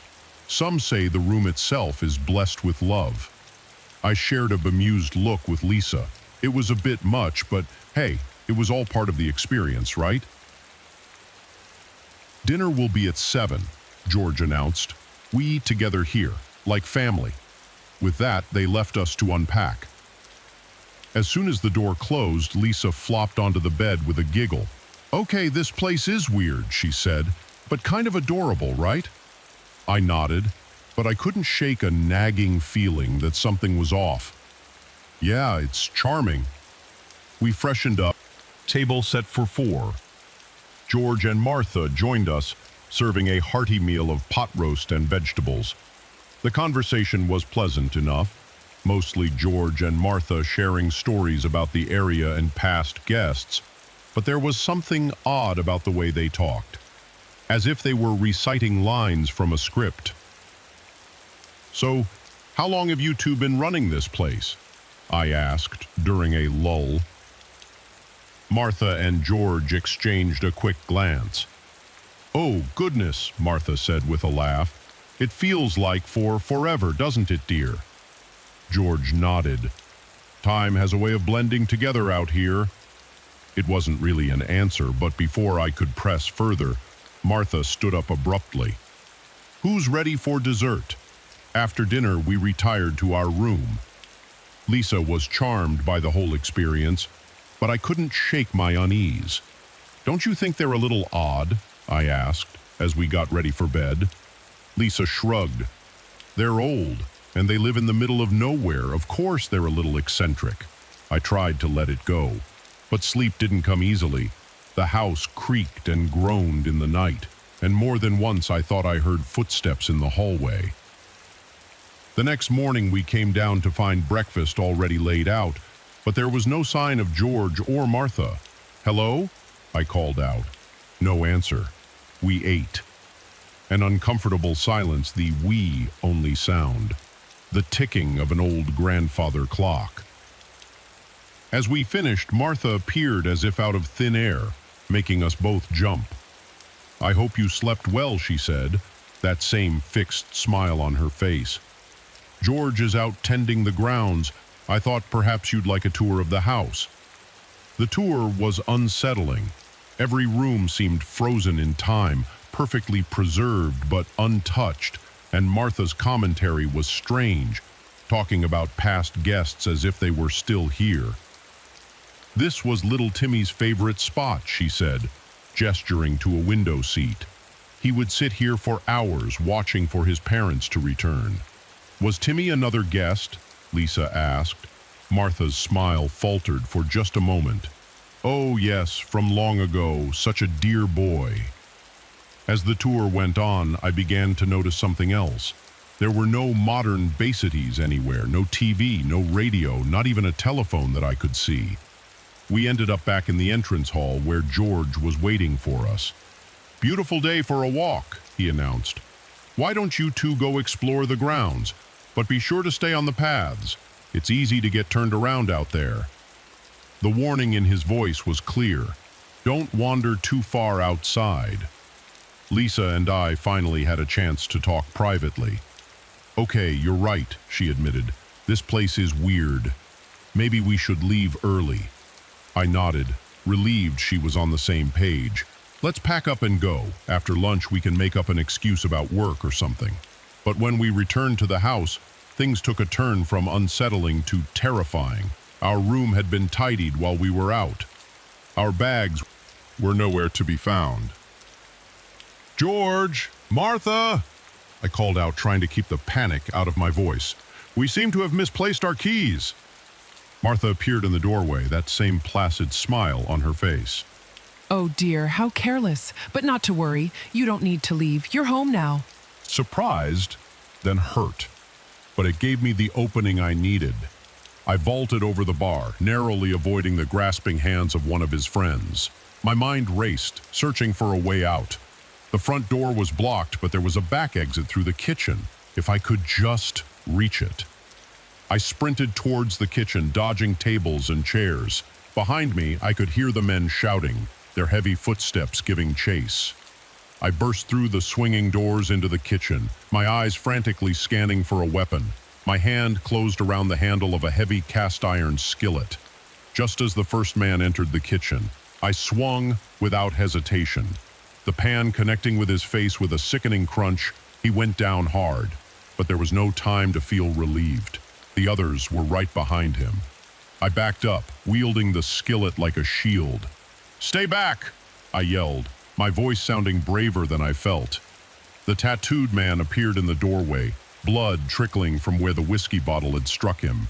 His eyes were cold with rage. "You're going to pay for that," he snarled. He lunged at me, but his movements were slowed by alcohol and anger. I sidestepped, bringing the skillet down on his outstretched arm. He howled in pain, stumbling into a rack of pots and pans. The resulting crash was deafening in the confined space. I used the distraction to make a break for the back door. My fingers fumbled with the lock, precious seconds ticking by as I struggled to open it. Just as I felt the bolt slide free, a hand grabbed my hair, yanking me backward. I cried out in pain as I was spun around, coming face to face with one of the other men. His breath reeked of alcohol as he lured at me. "Where do you think you're going?" he sneered. In that moment, something in me snapped. All the fear, all the anger, it crystallized into a white-hot fury. I brought my knee up hard, connecting solidly with his groin. As he doubled over, I smashed the skillet into the side of his head. He crumpled to the floor, unmoving. The back door burst open, cool night air rushing in. For a split second, I thought it was my salvation. Then 2 more men entered, blocking my escape out. I was outnumbered and cornered, but I wasn't giving up. I brandished the skillet, my eyes darting between the newcomers and the tattooed man who was struggling to his feet. "I don't want to hurt anyone else," I said, my voice shaking. "Just let me go." The tattooed man laughed, a harsh, grating sound. "Oh, you've done it now, girl. We were just going to have some fun, but now we're going to teach you a lesson you'll never forget." They began to close in, forming a half circle around me. I backed up until I felt the cold metal of the industrial refrigerator against my back. This was it. I was out of options, out of space. Just as I was preparing for a final desperate stand, the kitchen was suddenly flooded with light. We all froze, blinking in the sudden brightness. "Police! Nobody move!" I've never wandered into that thing's territory, sometimes late at night. I still hear that howl in my dreams. I wake up in a cold sweat, the memory of those woods, that figure still fresh in my mind, and I wonder, is it still out there, waiting? And what happens when the old man is gone and there's no one left to keep people away? I pray I never have to find out. The sound of breaking glass shattered the eerie quiet of the empty bar. My heart leapt into my throat as I spun around, dish towel still in hand, to face the group of men who refused to leave. Their eyes gleamed with malicious intent in the dim light, and I knew in that moment that this shift was about to become a fight for survival. I'd been working at Immerse for about 6 months. It wasn't glamorous, but the late-night bartending gig paid well enough to cover my college tuition. Most nights were uneventful. A few regulars nursing their beers, maybe the occasional rowdy group that needed to be gently encouraged to head home, but nothing could have prepared me for what happened that night. It started like any other Tuesday. The usual crowd had trickled in and out, leaving behind a mess of empty glasses and peanut shells by 1 a.m. The place was empty, save for a group of 5 men huddled in a corner booth. They'd been there for hours, getting progressively louder and more belligerent with each round. I'd already cut them off an hour ago, much to their vocal displeasure. Now, as I wiped down the bar and counted down the minutes until closing time, I could feel their eyes on me. The weight of their stares made my skin crawl. "All right, gentlemen," I called out, forcing a cheerful tone. "It's last call, time to settle up and head out." The largest of the group, a burly man with a shaved head and arms covered in tattoos, stood up. He swayed slightly, steadying himself on the table. "We ain't going nowhere, sweetheart," he slurred. "The part's just getting started." I felt a chill run down my spine, but kept my voice firm. "I'm sorry, but we're closed. I'm going to have to insist you leave." That's when he picked up his empty beer bottle and hurled it against the wall. The crash seemed to echo in the silent bar, punctuated by the man's harsh laughter. "What you going to do about it, little girl?" he taunted. His friends joined in their laughter, a chorus of menace. I reached for my phone, intending to call the police, but the tattooed man was quicker. He vaulted over the bar with surprising agility for someone so intoxicated, knocking the phone from my hand. It skittered across the floor, disappearing under a table. Now, he said, his breath hot on my face. "Let's not involve the cops. This is between us." I backed away, my heart pounding. The other men were spreading out, blocking the exits. I was trapped. "Look," I said, trying to keep my voice ready. "Take whatever's in the till. I won't stop you, just please leave." Surprised, then hurt. But it gave me the opening I needed. I vaulted over the bar, narrowly avoiding the grasping hands of one of his friends. My mind raced, searching for a way out. The front door was blocked, but there was a back exit through the kitchen. If I could just reach it. I sprinted towards the kitchen, dodging tables and chairs. Behind me, I could hear the men shouting, their heavy footsteps giving chase. I burst through the swinging doors into the kitchen, my eyes frantically scanning for a weapon. My hand closed around the handle of a heavy cast-iron skillet. Just as the first man entered the kitchen, I swung without hesitation. The pan connecting with his face with a sickening crunch, he went down hard. But there was no time to feel relieved. The others were right behind him. I backed up, wielding the skillet like a shield. "Stay back!" I yelled, my voice sounding braver than I felt. The tattooed man appeared in the doorway, blood trickling from where the whiskey bottle had struck him. His eyes were cold with rage. "You're going to pay for that," he snarled. He lunged at me, but his movements were slowed by alcohol and anger. I sidestepped, bringing the skillet down on his outstretched arm. He howled in pain, stumbling into a rack of pots and pans. The resulting crash was deafening in the confined space. I used the distraction to make a break for the back door. My fingers fumbled with the lock, precious seconds ticking by as I struggled to open it. Just as I felt the bolt slide free, a hand grabbed my hair, yanking me backward. I cried out in pain as I was spun around, coming face to face with one of the other men. His breath reeked of alcohol as he lured at me. "Where do you think you're going?" he sneered. In that moment, something in me snapped. All the fear, all the anger, it crystallized into a white-hot fury. I brought my knee up hard, connecting solidly with his groin. As he doubled over, I smashed the skillet into the side of his head. He crumpled to the floor, unmoving. The back door burst open, cool night air rushing in. For a split second, I thought it was my salvation. Then 2 more men entered, blocking my escape out.